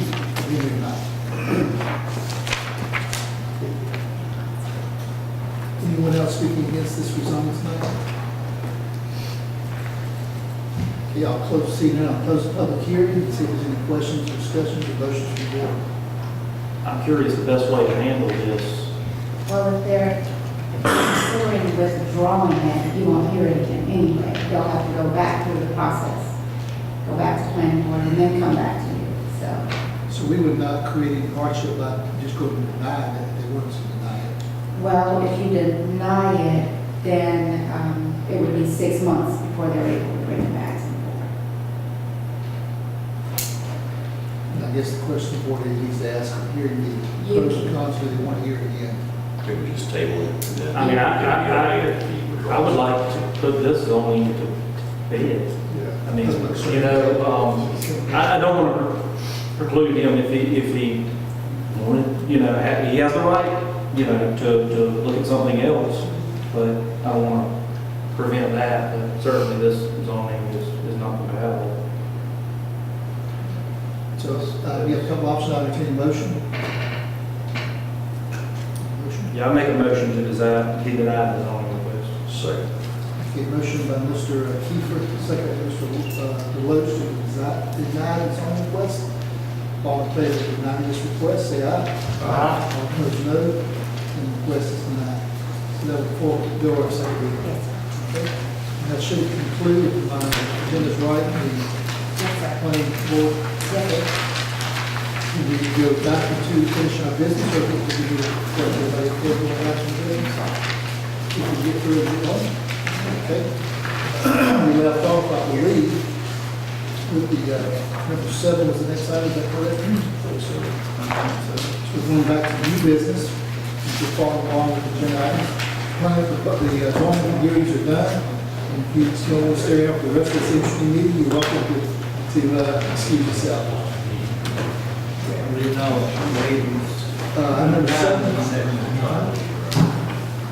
Item number 7, consideration to approve the budget calendar for fiscal year 2019-2020. Christy Carpenter, Finance Director. We're asking for the board to approve the budget calendar for the upcoming budget year. We would like to start on that budget as early as next week with department head meetings. By starting early, we should be able to finish it by the end of May, which will give us 2 more meetings in case we run into some delays along the way. I thought it was a little aggressive when I first saw it, and then I saw we finished up just about a week before June. That's so aggressive when I saw that. Okay. So, hold that hot check there also.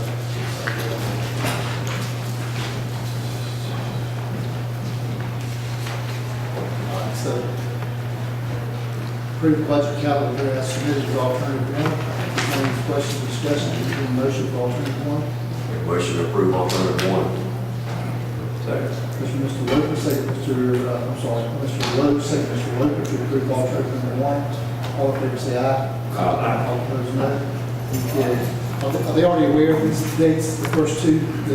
I sent it out to give them a little heads up, and I'll send it back out again tomorrow. I can see them on the personnel a week. Actually, you'd be surprised. They've come to me wanting to know when we're going to start, so they're ready. Very good. Item number 8, resolution, consideration to approve a second joint resolution regarding service delivery strategy for the cities of Guthrie, Springfield, and Effingham County. Part of that. The county entered into a service delivery strategy with municipalities. There's a 2012 stipulation agreement already that allowed cities and DDAs to do municipal economic development. However, DCA Form 2 was now on file, Department of Community Affairs. At the request of the municipalities, the service delivery agreement will be changed to include the economic development activities of the cities and DDAs is needed to be in compliance with DCA regulations and will allow the cities and DDAs to seek state grants. It's the intention of the county and cities to agree to a more comprehensive service delivery strategy later this year, but this is needed because of the urgent need for Springfield to obtain grants. So the recommendation is to approve the service delivery strategy change. A couple of pages into it is the Form 4, which will be submitted to DCA. And just for clarification, so that I don't know if there's confusion on the board, we had hoped to clean up the step, to what it says right now, but we couldn't get one of our sister cities on board, so the easiest thing is just do the form that Springfield needs, and they've all agreed to come back. So we're going to be having this one form to agree, even though we recognize the current step is not agreed, but we're doing it. What is the timeline for the overall revisiting? The service delivery has to be revisited every decennial census, after every comprehensive plan, which we're into right now, or there's several other triggers that have already been clicked. So we could go back now. The county commission could call for that meeting at any time based on the triggers of the statute. And we've been aware of our meetings, so we're going to try to do that in March. We're going to go and send that letter out and try to get back and so correct the step with the A lot of training for the county. One thing that came out of this process, though, we worked through all the forms, at least we've got that much to do. You just got to give them all, everybody's into it, so changes them things. So a lot of work preparing for the March meeting has been done and trying to help Springfield out. So all we're proving tonight is on DCA form, it's just adding economic development for municipals as a higher level of service. Yeah. DCA wants that on file. Service district for us. It's good.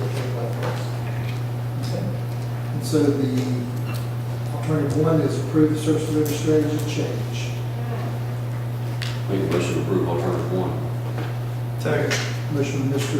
Deloach, second Mr. Loper to approve strategy number 1. Alternative number 1. All in favor, say aye. All opposed, no. It carries. Item number 9, under D, consideration to approve a deed to accept the road at Breckenridge Place subdivision. Yes, Mr. Chairman, Breckenridge Drive Properties LLC is requesting that the county accept the road within this development. This development consists of 15 lots, which is served by City of Springfield water and individual septic systems. Our engineering staff did make an inspection of the road and found it to be in compliance. They do recommend acceptance. There are currently 5 homes constructed within this development. There are 10 undeveloped lots, and the right-of-way consists of approximately 2.13 acres of property. The warranty deed was submitted by Corellis Law Firm as our county attorney is the actual owner of this development. Staff recommends approval. Just full disclosure, I recommend Drive Properties, so I own 9 of the 15 lots out there. All right, quick question. This water and sewer was put in 1999 as well? It's septic tanks, so that's City water. city water, and that was done in 1996, 97. Has engineer staff inspected the road, water, sewer, and reuse and storm drainage? It's just water, sorry. Okay, that's what I was wondering. Yeah, that shouldn't have. I want to make sure that was pressure tested if the engineer somewhat. So Yeah. these are septic tanks, but they do have our water. No, we have the city It's city water, water. so it's just roads, just the Okay. infrastructure. Makes it easy. I just saw that and make sure that it's all system desires. Okay, any other question, discussion? Anybody want to go against the attorney? Any other questions? I make a motion to accept the roads of Breckenridge subdivision. Second. Motion by Mr. Rhodes, second by Mr. Logan, to approve the accepting the roads in the Breckenridge subdivision. All in favor, say aye. All opposed, no. And carries.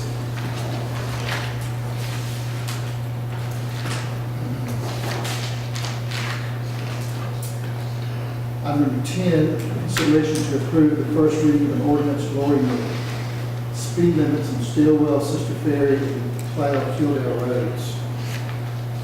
Okay, so this is a request that was submitted by our engineering department.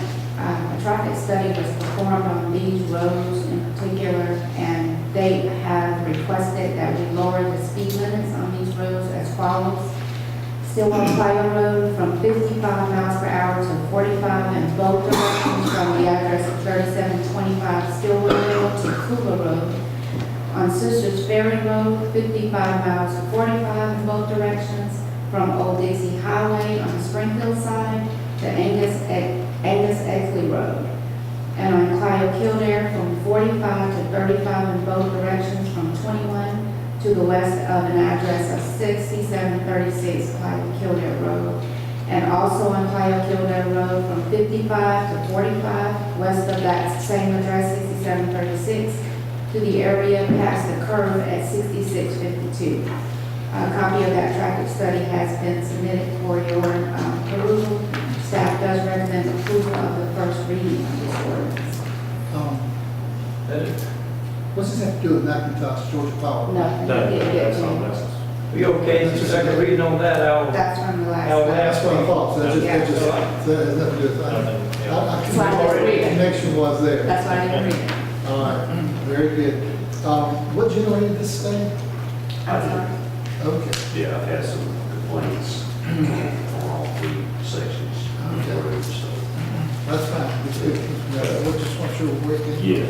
And the sheriff is in favor of these decreases too, you know? I haven't specifically talked to him, but it is small sections of the road. It's not large portions of them. But I know on Clive Kildare section, there's a state trooper, and it's on a curve, and he's clocked people going 65. In a small residential area, it concerns public safety. So we've got it lower from 45 to 35. Okay. So you do it well, and you thought these are good speed limits for these roads. If you read this, and I'm not going against what he's saying, but 9% of this stuff that's in here is completely changing the speed limit. I mean, they run off the road and hit a garbage can, one of them, that's one of the things that the DOT came up with, and another one, somebody was stopped in another road and ran in the back of them with the DUI, and the other one running stop sign. So it doesn't matter what speed you do it, they don't do the same thing, except maybe one of those he's talking about up on Kildare Road. But, I mean, to me, I don't see what's in none of them be. I've got a few constituents that make them happy, so. Yeah, where is, I know where Cuba Road is on Stillwell Plaza. What's It's right there around where Mr. Jackie Davis lives. Okay. You know. Yeah, I know where Cuba Road is, but I didn't know where the other address was. Yeah, it's so from Cuba Road just to the other side of where Mr. Jackie Davis lives. It's a small section. And they talk about farming land, well, Jackie Davis is in there, but I've never, I mean, I go up that road all the time, and I don't ever see him out there on any equipment on that road. From what I read of this here, I deny it all. But my biggest concern is the 45 to 35, because they just have to slow down maybe that area, so that's trust what you guys come up with. So the reason they I know want to where do they're it. talking about there. That part should be. There's a rail crossing in there. Yeah. Some of this does include bus stop areas, that would be my concern. Before making that a safer area, the recommendation part of it. I would hear, I saw some of that, the accidents had nothing to do with the speed. And if you hit a deer at 45 or 55, ain't gonna matter. But some of this whole recommendation part, it goes into deeper detail. Especially on Clio, looking at Clio Hill right now, it says there are also a number of driveways in close proximity of each other. There's also an area which is signed for a school bus stop in the westbound direction for children. So that's not awful keeping kids safe. So it goes beyond just the accident portion. I think that was just part of the study they had to bring in. I'm not familiar with the actual road portions at all. I wish I could drive out there and just see what it's like. 45 didn't concern me because people go 55 and 45 anyway. They got 6 different things here that they came up with. One of them is, one hit a deer, 2 cars, was involved with a motorcycle, lost control of it. Another was the intersection, a motorist failed to stop at a stop sign and hit a tree across the intersection. And another one, on Old Dixie Highway, they hit a deer. And another one, the driver was traveling west and lost control of his vehicle and struck a mailbox at 1600 Sisters Ferry Road. And the last one, they got the dates this happened on Sisters Ferry Road. The driver was going west and lost control and drove into the woods when approaching the vehicle. Drove into the other driver's lane. Now, when Anyway. the traffic study, is that the result of the traffic study, or is the traffic Yeah. study saying that they've traveled it if it's not safe to be able to, you know what I'm saying? And the deer, if you don't consider the deer, everything north of 119, you probably hit 25 miles an hour because deer's everywhere. And that would go to my house. I think deer in Lexington. They constantly on the road all the time. Doing 25 miles an hour. So anyway. Okay, may I speak? Hi, Jack Auburn from Clio, Georgia. Guys, at certain times of the day, the people that work at Georgia Pacific, which, great for our town, great for our cities, great for the county, but these guys fly through that. That area has a lot of children, and of course I have a bunch of people I drink coffee with down the local Lonely Hearts, they call us, and something else, I won't mention that. But we down there drinking coffee, and a lot of them have complained, said things to me about their children being there and everything else. And of course, me being a nice guy that I am, I always say, refer that to my county commission. But I know he's had a lot of complaints from people and that, and it's just, it's, when them kids out there, it's bad. They're not out there now, it's too cold for them, but during the summer, it's rough. If y'all could see your way to drop this thing, and I'll probably be the second one to get a ticket there, because I drive that too fast myself. But this thing is bad, and at that turn, and he's right, the chairman, the commissioner is very right. So please drop it there if you don't drop it anywhere else. Just coming through there. Yeah. But, you know, I know my friends from the great state of South Carolina are gonna have a fit, because they're gonna have to reduce the speed. But they, you know, they come through there about 6:30, something like that in the morning, and they come back through there a little bit after 7 when they get off Georgia Pacific. And of course, they like the rest of us, they want to get home. But they do speed. But please give them fair warning. Thank you. I'm a little familiar with the Stillwater, that's something I travel with. And I understand why they killed it. I know exactly how. You know, Areas of residential. You know, it's right, it's coming up to a stop sign. Oh, the same, I happen to know a state trooper lives there, so I. You to my sister Carrie, No, Tom Killier. I'm not familiar with that. We can make a motion to approve, we can table, we can. I'll make a motion to approve Okay. lowering the speed limits on all 3 roads. Let's see. 10, a motion, Mr. Lewis, to approve the lowering the speed limit on all 3 roads. Have a second.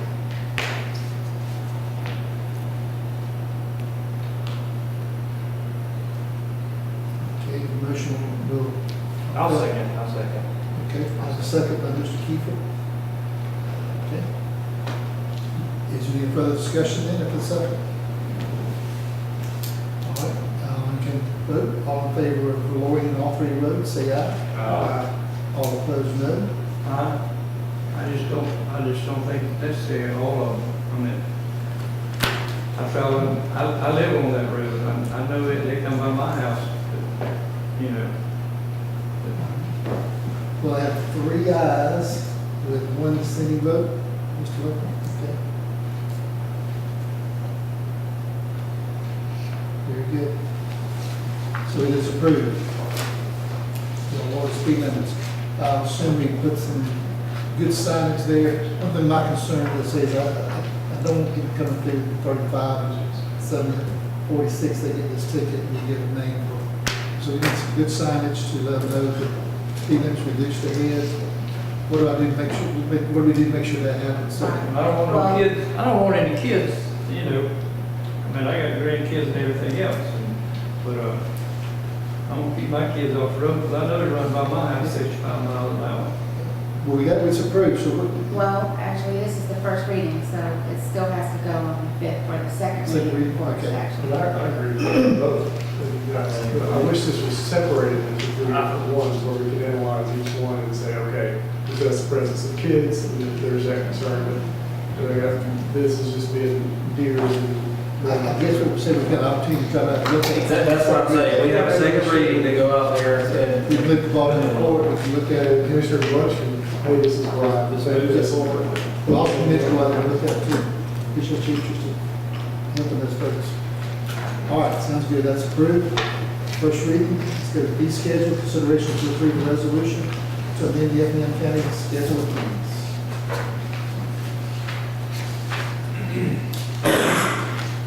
Yes, Mr. Chairman, there was a need to take a look at the schedule of fees and make some changes. If you will look at your copy and books on your computer, here are the changes. Under animal control, the owner surrender fee charge is for $25 per pet and $40 per litter. There's also an increase on the boarding charge fee from $5 per day per animal to $10 per day per animal. Under building rentals, this is a new addition to the schedule of fees.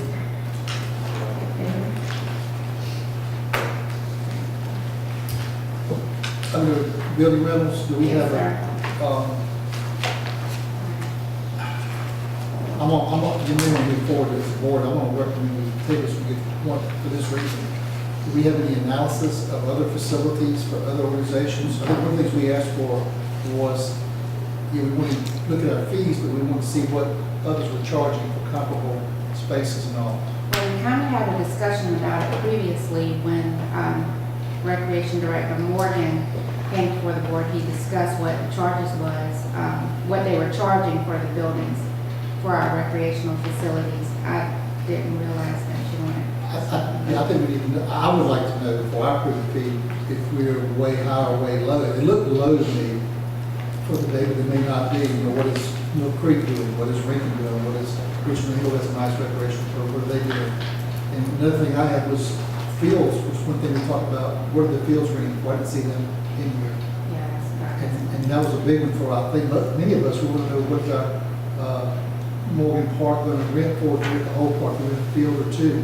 How does it compare? What is Mill Creek there getting? What is Rankin getting? What is Richmond Hill, or whoever surrounding the area? So these are some areas I think we need to put a little more work and study, you know? Let the commission speak how they feel. No, I don't disagree. I don't like the idea of, one of the biggest complaints I get is Effingham doesn't have a nice venue for rent. And some of the reason could be because we're undercutting the market as a government, you know, I just want to make sure. Well, and where do they get at the academy? That'd be, maybe it's a little nicer probably than what we have in some places, but it'd be an idea. Are they getting $1,000, we're charging $300 for our gym? I don't know, I think we need to, so I would recommend we get some more information when it comes to the building and fee rentals and the recreation. I would not have enough if I had a vote tonight Okay. to approve the fees without sufficient Well, information. I just need to know what you want to do, and then I can definitely do the research. Let me make a list and then see if the commission wants to chime in with anything else.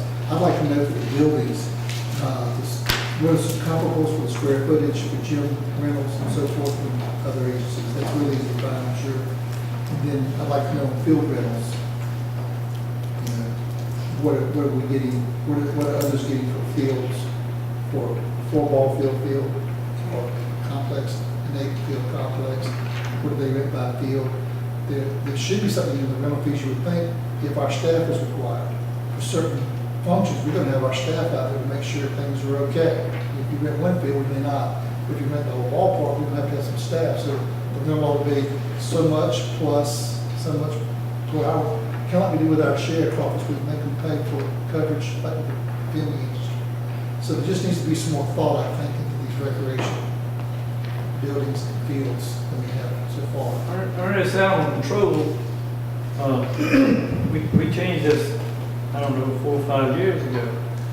But somebody don't want a dog, they're not gonna pay $25 to do it. They don't take it down the road and turn it loose. And at one time, they even had cages out there to put them in, and they did away with that. I mean, so they don't take the dog and turn it out, and then animal control's got to go and out there and round them up and take them back out there.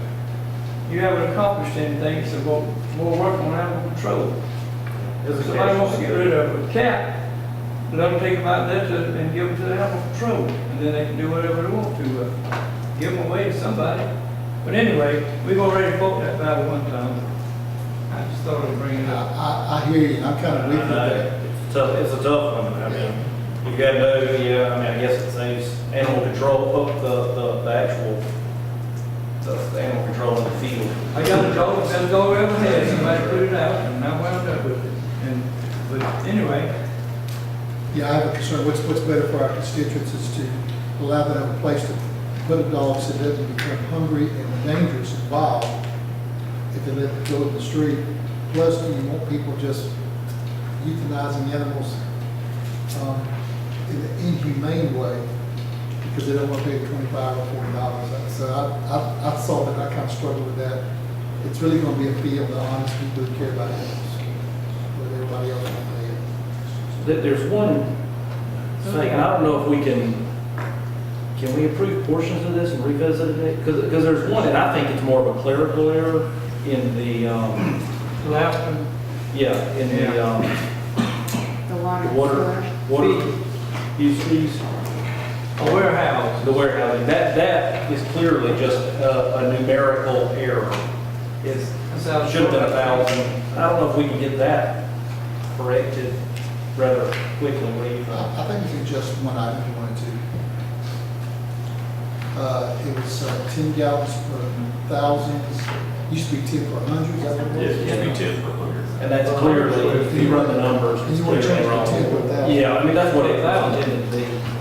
I think somehow it just got. So it's not clerical as presented now, just the old. No, it just, I think it was originally typed in incorrectly. I think we should go ahead and approve that one increase, because once again, if you move to water and sewer, I really believe we need to revisit that. And I'll back up to what I talked to the auditors tonight recently, is that I'm confident the cost recovery revenue is in our operating revenues. We're losing a whole lot more than we realize. Cost recovery is just for that, is to replace our system. When it maxes out, we don't have any cost recovery in the bank, we got to come up with another 8 to 10 million for the next, and so I want the office to start breaking that out below the line where I think it should be, so we can see what our true operating losses. Then you have the idea that we don't have a fee for reuse. So we have no operating revenues, no charge for services for wastewater treatment, if you realize it or not, because we don't get fees for that. We've got sewer collection, charge for that, but the actual processing of our water and selling it, we don't have a fee for that. And we really need to get a reuse fee, this, that, and that in. Plus, I believe we need to get a higher tier. The state has encouraged us across the state to go to a tier. We have about 3 tiers now. We need to look at, I believe, and I think we need to do a little, and I did some numbers today, but I won't get into all that. But when you get over that 10 and 20,000 gallons, take 20,000 gallons when people are really watering the bunch. If you just follow this process, we're losing money on our current water system. Okay, I'm okay with losing a little bit because we're providing the service, but I'm not okay with funding the ones who are spending 40 or 50,000 gallons watering a yard and it's swimming a bigger loss. Because we're buying water. If you're using South End, we're buying at $2.14 and we're selling it at $2.44 and $2.68. That difference, we can't even pay our labor with that difference, to read the meters and so forth, contract the EOM. So there's got to be a bigger difference, but that may be where we want to keep the cost conservative so the retired and the small families are not hurt. But do we want to fund our water or fund the watering of yards with greater losses? Does that make sense? That's what we do if we don't have another tier. So I gave Christian some numbers, she's going to run some things for us. If you want to look at that and, as well, because we need to get that for our budget. But we need another tier, I'm convinced. So graduated schedule fees. Yeah, the over 10 needs to go, under 10 and below, I'll go with it. Let's help people out, and we'll do that as a county. If we have a little shortfall, we'll fund it. You get over 10, washing your car, bathing your animals, bathing yourselves, more toiletries, the things everybody does. 10 to 20 ought to be a little higher. 20 to 30, or over 20 ought to be a lot higher. Because you're really doing a lot of water. That's more than just sprinkling your yard, once a week to make sure. Water's different. The more, it goes against any other thing. Typically, the more you use something, you should get better prices. But water's different. The more you use, the higher you pay per gallon. Particularly with us buying Savannah water. Yeah. I was not for necessarily increasing the sewer charge because most of that water above 10,000 then go in the sewer. So I don't want to double dip like a lot of cities counties do. I'm going to keep leaving those rates like they are. I would like to see a reuse because we're all hoping that we'll be able to get people to use reuse, versus the water, the surface water, yeah. And if you need a reuse fee that'll be lower, and that they, because the goal is going to be, if you have a tier rate on the water, they're not going to pay it anymore, they're going to have to reuse. That makes sense? So we get that tier rate, they got to pay $4 for water in the yard, and they're going to pay $2.50 for reuse. So we need a reuse rate in there, and we need a higher tier to encourage them to use the reuse. Makes sense?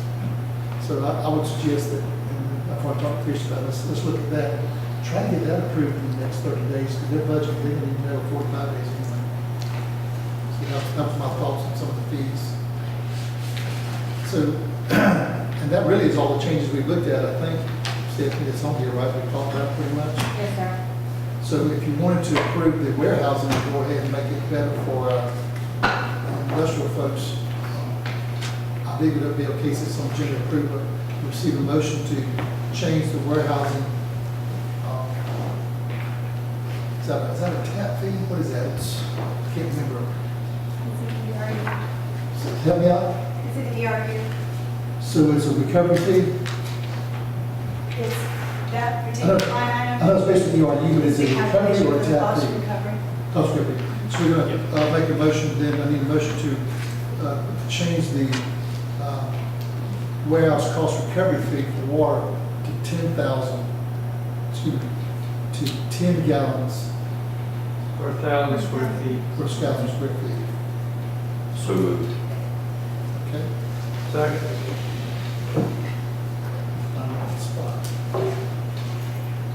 So I have a motion by Mr. Deloach, second by Mr. Logan, to approve a change in the warehousing cost recovery water charge of cost of 10 gallons per 1,000 square feet.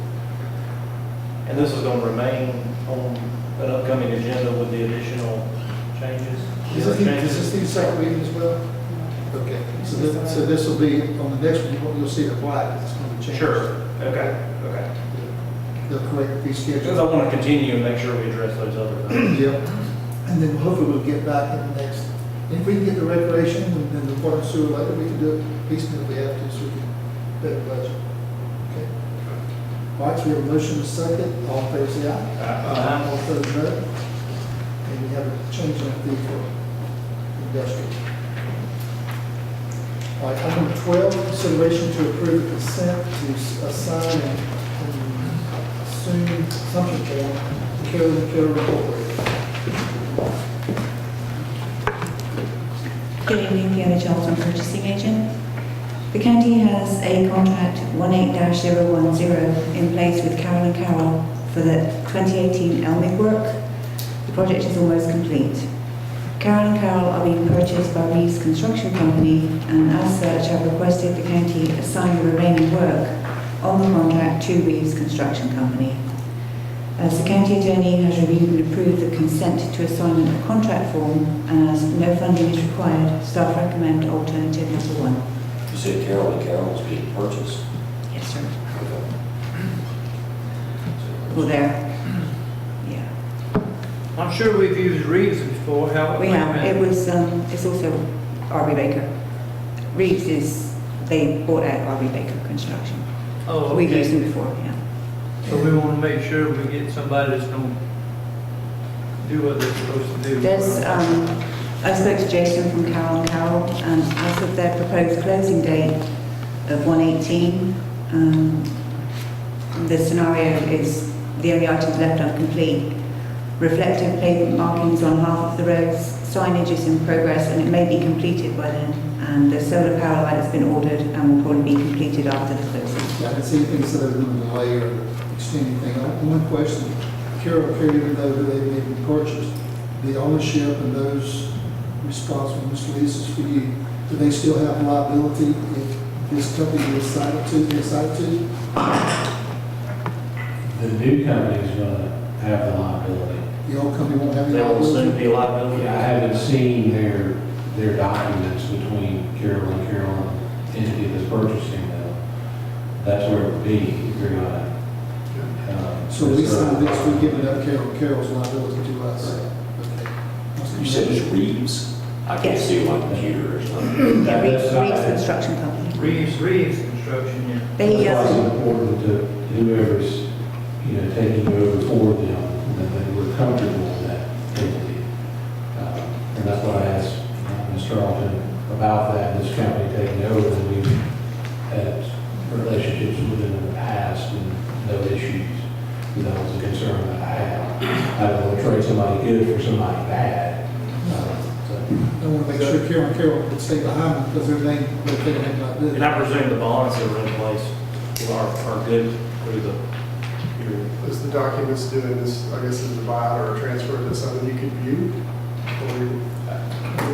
Or is it necessary? I don't think it's necessary, as long as we're comfortable with the new entity taking it over. That would be the only thing. You know anything about this new entity that's taking over? Reeves bought RB Baker's big. Reeves bought them. Reeves That's is big. really big. Yeah. Reeves has got a good reputation. Okay. Put it this way, Effingham County is not going to prevent this acquisition.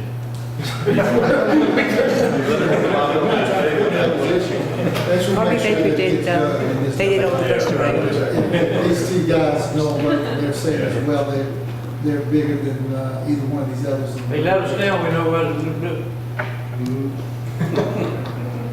Let it be noted that Mike Quinn said they were excellent. He would personally guarantee it. All right, so is there any discussion? Have a motion to... Make motion to approve all number one, second. Motion from Mr. Loper, second Mr. Schieffer to approve alternate number one. All fair say aye. Aye. Opposed, no. It carries. Thank you. Thank you. Item 13, consideration to approve to appoint Matt Saxon to the Industrial Development Board for 12th GM District, Commissioner number 3.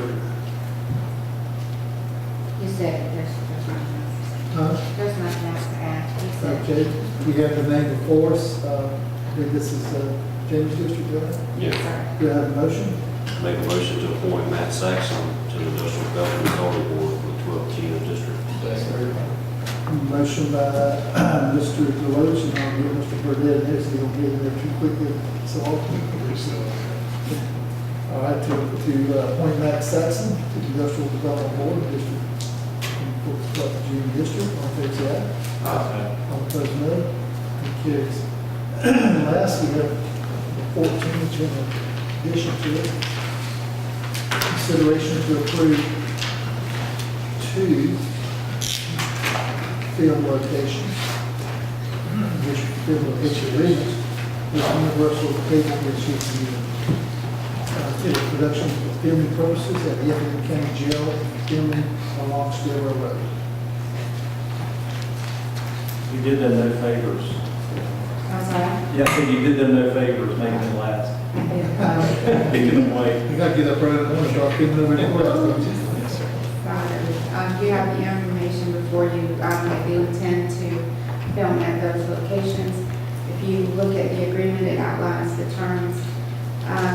The date for the filming is yet to be determined for the jail, but I believe they're looking at January 28th for filming along Stillwell Road. These gentlemen are here to speak on these requests. That is correct, but having looked at Stillwell Road, we think it might be easier on the community if we maybe shifted our filming to Mock Road off Stillwell. It seems to be a little less traveled. What we'd be asking for is 5 minutes of intermittent traffic, which would mean that we'd have 2 sheriff's deputies at either end, making sure that traffic would be stopped. The bus would run down the road for a mile, turn around and come back up. We'd then let traffic flow again and repeat this process several times, getting some filming done on that road. It just seems to me it's a much less traveled road, but in the same vicinity. It was, so you're okay. Yeah, I believe Jody was involved in that project. This is Jody Shears and I'm Stephen Yeton. And we're actually thinking of possibly using the same section near where the Zitrauers have their farms. And kind of between the end of the corner where Stillwell and Mock are, going up until stopping before the power lines. And so we would be using off-duty sheriff's deputies to assist us in the traffic control to make sure everybody's safe. Is this a big budget? For a series, it's a good-sized budget for a series. We're doing 8 episodes. I'm sorry? That's why I'm going to get $250. I don't disagree, but there's talk about trying to make a digital donation to some causes for the county, just so you're aware. Absolutely. These gentlemen are currently filming at the Judicial Courthouse and the Historic Courthouse. Is there any information you guys like to share? Well, there is. So we've had, we've attempted to get permission to utilize the photograph or the portrait of the Georgia's third governor behind the judge's bench. And we've been unable to get that approved for usage in our film, to get the rights to the footage. So we're asking if the county would allow us to have a county employee remove that portrait safely and put it somewhere for the day. And we'd put something up behind the judge's bench on the wall, and the following day, the county employee would put the painting back. And that's really all we're asking for at the court. Is that the painting that's on loan from the state? Yes, and we prefer not to touch it. Oh, Y'all have them true. Yeah. First bill, I know it was, Was he not the third governor? first. Was he the first? You're the first governor of Georgia, that painting is. John Adam Truman. Very good. So you're asking to film in two locations, the county jail and then along Mock Road versus Steel Road, and to remove that picture for Just for a day? a day? Yes, sir. Something like that? Yes, sir. Is that okay? In both positions, what we can include? Well, I told them that they would need to get permission from you because that's, to me, that's a big deal. You all need to know that that is something that they We were need to- considering. We need to get somebody in the county to go there and move that picture. Fred is going to do it if you. Fred is? Yes. Okay. That was just going to ruffle any judge's feathers? This is an old courthouse. Okay. All right. It's on loan from the state capital. You don't really hope for any more than we. It's historic. So, do we have a motion to, I'm going to read this out since it's changing from the original Yes. text. Can I ask one more thing before you guys move forward? So we've had an incident where we did some filming and somehow our footage has gone bad. We need to try and film at a house in the county this Thursday morning. It's a private residence, but we'd be asking of the county. It's High Point Drive. It's off of, it's west of Chimney Road on the north side of Old Augusta. We have a homeowner there that's willing to work with us, and we're just asking the county if we might be able to park six trucks, and not tractor trailers, but 10 tons and 5 tons along the road in a lane of traffic. It's a horseshoe road that's just in a little subdivision. We'd offer to have off-duty officers, again, on either side of this one lane, making sure that they're safety, and we'd be there for about 4.5 hours. And Is that on Chimney Road? no, not on Chimney Road. So if you went up Chimney Road, got to Old Augusta and turned left, heading west, there's High Point Drive, there's a little horseshoe. Okay. And we're looking to just do something on that. There are 4 driveways that we put 3 trucks between each of them, and we put a sheriff's deputy on either end, make sure it would be safe. When you want to do this? Unfortunately, this would be this Thursday morning. This Thursday morning. Yes, sir. How about notifying the residents? Well, that we'll do. Once we're waiting on this meeting with you all, we go out and we'd make sure we'd flyer the community, make sure they would aware. We try and make them, as much as possible, use the horseshoe that doesn't go past where we're filming, but certainly lead a lane of traffic and make sure that sheriff's deputies could make traffic go back and forth safely. Just the way it's working for the houses like this, too. Correct. Well, I'm hearing maybe from the commissioner in the district, if we can notify the residents tomorrow. Absolutely. We're just waiting. How many residents will be affected? How many? So I would say there are about maybe 30 or so on the street, and in the area we are, there's maybe 8 or 10 that would directly be affected. We wouldn't block any driveways. We would notify them, and we would also, again, allow access to go all the way around. The road wouldn't be closed. It would just be a lane, and we'd have an officer allowing one-way traffic to go when it was safe to come back the other way. What's the time starting? Probably around 8:30, 9 o'clock, and we should be done before school gets out. We're pairing this with one of our days, filming at Start at 8:30, be done about 2:30? yes, something like 2:30, 3 o'clock. Yes, sir. Should miss most of the morning traffic. Yes, we've seen that. Do you have any legal concerns that you have, Mr. Lee? The only thing I can think of is Ms. Johnson pointed out, it's county road. We have agreements on other areas, so we might need an agreement here if something were to happen on the road. I would feel better with an agreement in place.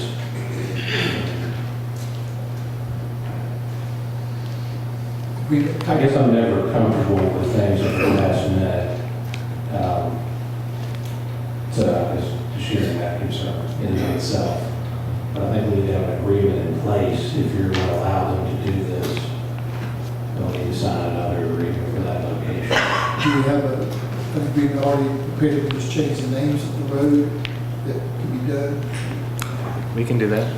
Yeah, we can certainly submit something first thing in the morning to Stephanie. Or we have to probably put that agreement. And then our insurance certificate should cover as well, still be good. It would be our standard agreement. It would just identify this area. Okay.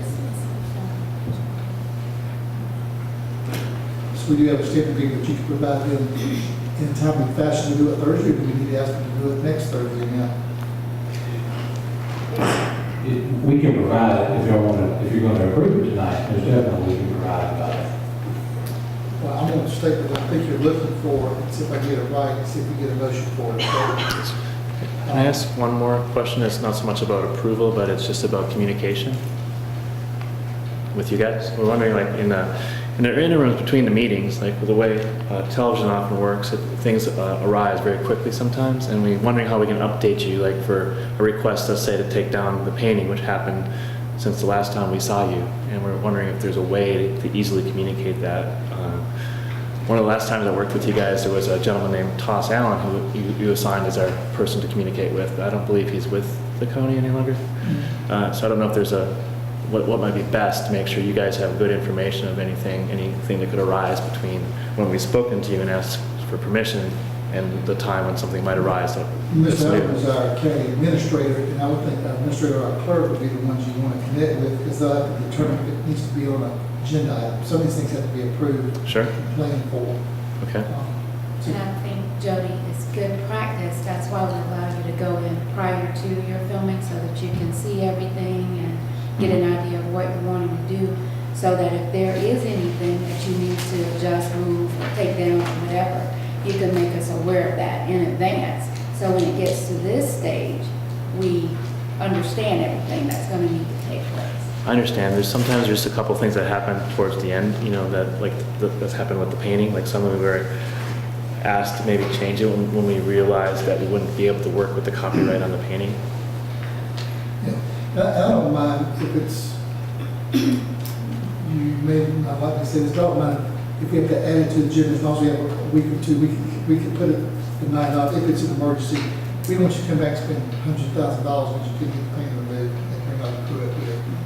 But we want to plan as much as possible. Sure. So locations, take a look, see, go through it, and try to avoid as much as possible the changes in those items. Just with Understood. ourselves and plan for our constituents as well. Okay. That's so, I believe they're looking for tonight. Universal Cable Production is looking to get approval to film at Effingham County Jail, okay, and film at Mock Road.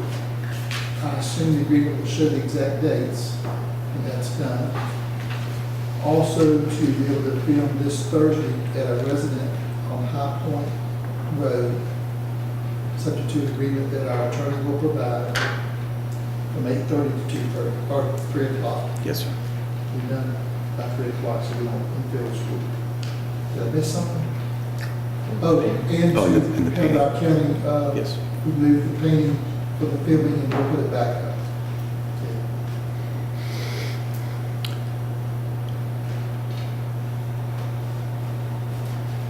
In the old courthouse.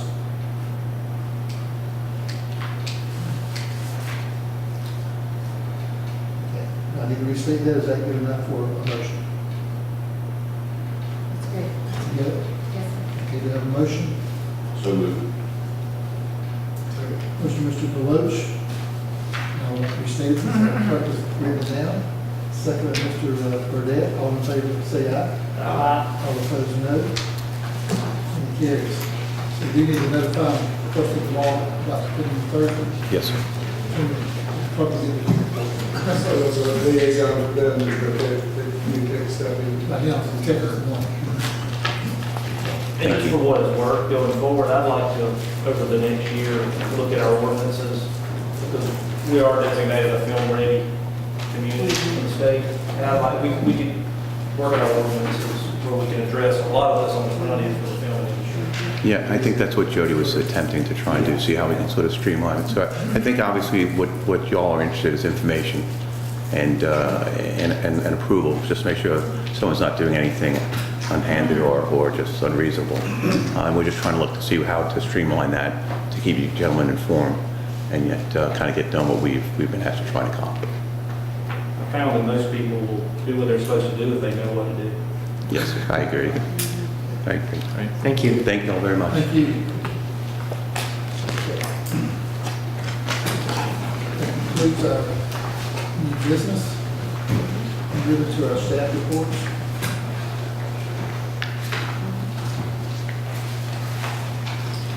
Report from our interim administrator. That you, you have a report tonight? Yes, sir, real quick.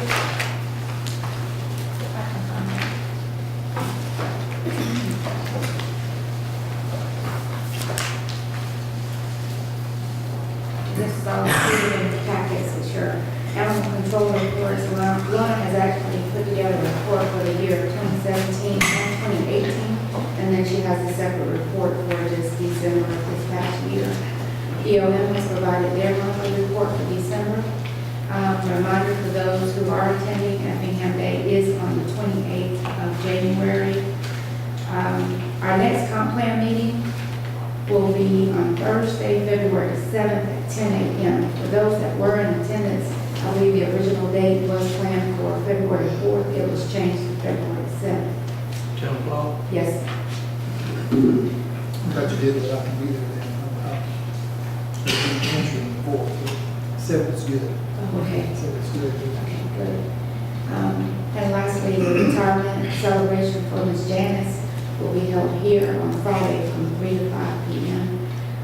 So that you are aware, you all have had a plaque made for her that I would like to have presented to her at some point. You'll be here. Okay. Was it Thursday? This is Friday. Friday from 3 to 5. And that is all I have. Anything from Seth would like. Ezekiel? You got a report for us? Just real quick, our department's got a new look. You can't miss us. It's a new staff shirt, so I wanted to, if you see anybody in a bright shirt, that would be somebody in the Parks and Landscape Department. So we want to have visibility that they'll be in the parking lots and stuff. So, did want to make a point to explain some trimming schedules we have. There are going to be some aggressive trimming in the next probably year. You can see some of the crepe myrtles around this building that we've already trimmed. The courthouses we have not messed with because of the filming. We will be doing that once that is complete. So it'll get a good haircut this year. Just wanted y'all to be aware of that. Might look a little strange until spring. And, But they will come back. yes. Okay. There are some bushes that are about 6 foot tall that should be about 2 foot tall. So we will trim those back too, so staff can see out of windows. That is a safety factor on a lot of buildings that are overgrown that we'll be attacking come spring. So get a little patient. I'm sorry. That building, been made aware of that. Yes, They have. I have been talking to all the building personnel managers and making them aware also. So that's all I got. Thank you. Thank you. Do you have staff reports?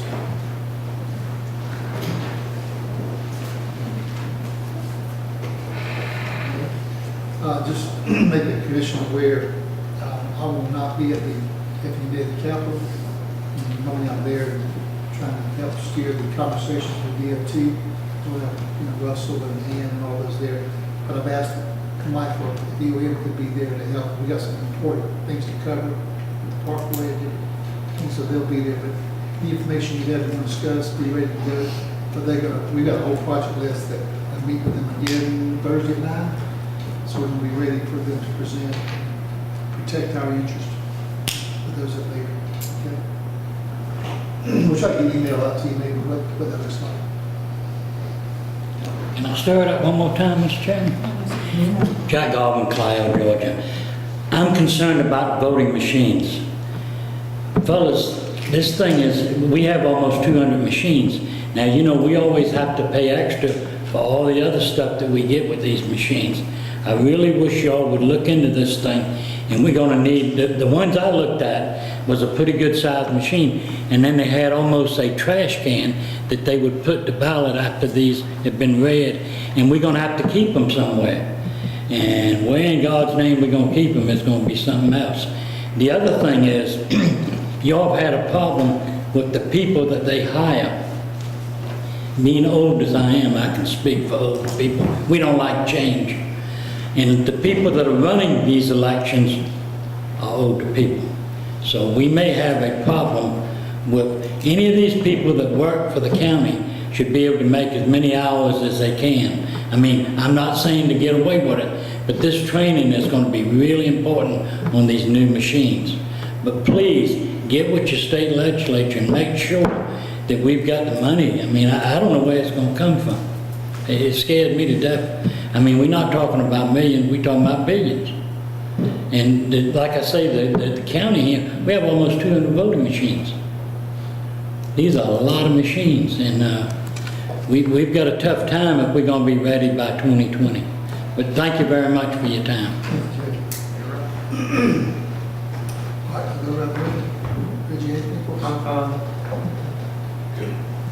I have one issue, and yeah, I don't know if y'all know, the 4-H shooting sports, the shotgun team, was utilizing during the spring a portion of the research forest track. They were allowed to shoot there. Apparently there's an issue now with optic tracks, and their legal team is not agreeing. So now we have 20 to 30 kids in the 4-H program that do the shotgun team who have nowhere to shoot. I'm hoping possibly the board would consider at least this spring using part of Grandview, doing some bush hog, getting them to shoot. I think we can get that up and going quick. And still want to look for some kind of permanent home for them. It's a growing program, but How much space do you need? they don't need much at all. It just has to be in the right place. 5 acres, an acre, what would you? That just for marketing, but no, the shooting area is probably not 100 yards by 100 yards. Is it skeet stations? An acre of actual shooting space. Is it skeet stations, or what are they, how's it set up? Yeah, it's what they call a modified trail. So it's basically rows of just shooting straight out. It's not, but I did call Seth to wanted him to meet to see if he had any crews, maybe with bush hog, and I think we're going to go look and see what we can do. But I think we can do it in short order for that program. I have no problem with that. For now, I mean, might as well use it. might as well. We know it's not anything permanent that that land has, probably has a bigger purpose, but hopefully. Yeah. So the ski team on the I'm sorry.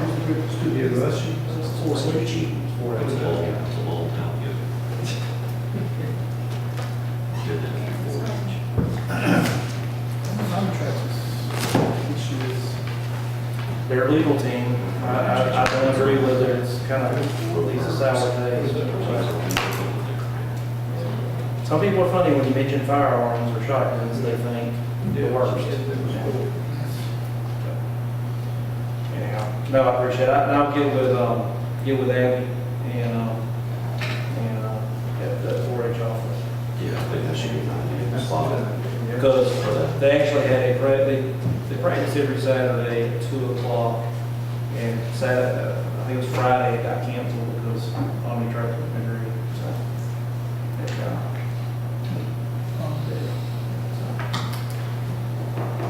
Yeah, that'd be a good place. that's all I got. GIS. Are we using our GIS, or we're going to update our GIS? That value still, been on there a couple of times, and it's so outdated. I don't know how it all works. I know we go through our property cards on the one side, it connects to the map, and those property cards, the map, are all updated. If you go to our GIS system, maybe I'm going to the wrong, the different part, it's hadn't been updated in literally years. Are you using the interactive map from the GIS department? Yes. Yes? In fact, it took a while to get to it. It went away for a little while. This has been a year or two ago. So GIS mapping is not legal every time a parcel is It divided? should be, unless I'm looking at something wrong. When I go to the physical GIS interactive site where I can see wetlands and different things like that, it's way outdated. I don't know if it's an old program, or what is our system of keeping it updated? I'll have to look at it, Roger, because what staff uses internally is not at site. So we Right. actually use ArcMap, so I'm not sure. I'll have to go on and look at the web. Status is, even a partial eyeball instead of being still not updated. We can, I can just into it with Andy. Get with Andy. And I may be looking at the wrong thing, but, you know, I like to look back as old wetlands and floodplains and stuff like that, so you kind of get an idea of what's wet and what's not. But, everything's just so outdated. I have noticed that. Yeah. All right, I'm gonna make a note and get with Andy and Rich and see where we're at. What's the process? I don't know if we're missing the process, but, you know, when a property gets sold, or that database gets updated right away, you know, they've done fantastic. Put all that part, it's part of the GIS where you have a couple more tools that you don't have on that website. It's just getting down the old water. It's the purpose of having it. It is important to have it, it's not updated, really. And there may be valid reasons, even though. It may be loss of personal point, it may be really days out and connect dots here, I'm not sure. It had to cost a lot of money to build something like that. And there may be a cost associated with maintaining it, that would just throw it away, or it may be worth reviving it and getting it updated.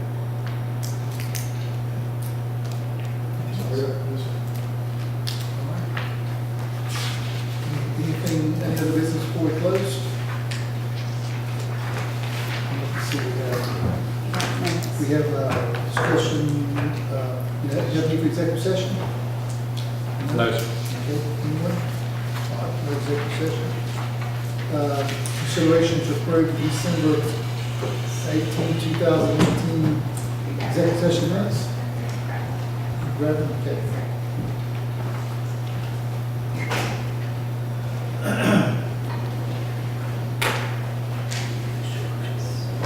Mike.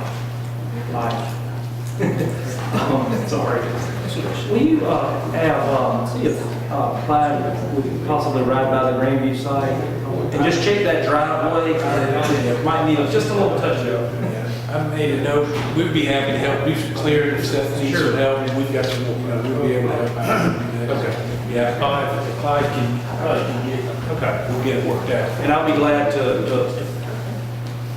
the 4-H has one volunteer who knows a lot of shooting sport about it, and he would be willing to come out and help to make sure we get it in the right place at work. Okay. And eat simple, so. Yeah, so, y'all get a hold of him. I might send an email if it's okay, to give me the contact, and Clyde could get that. Sure.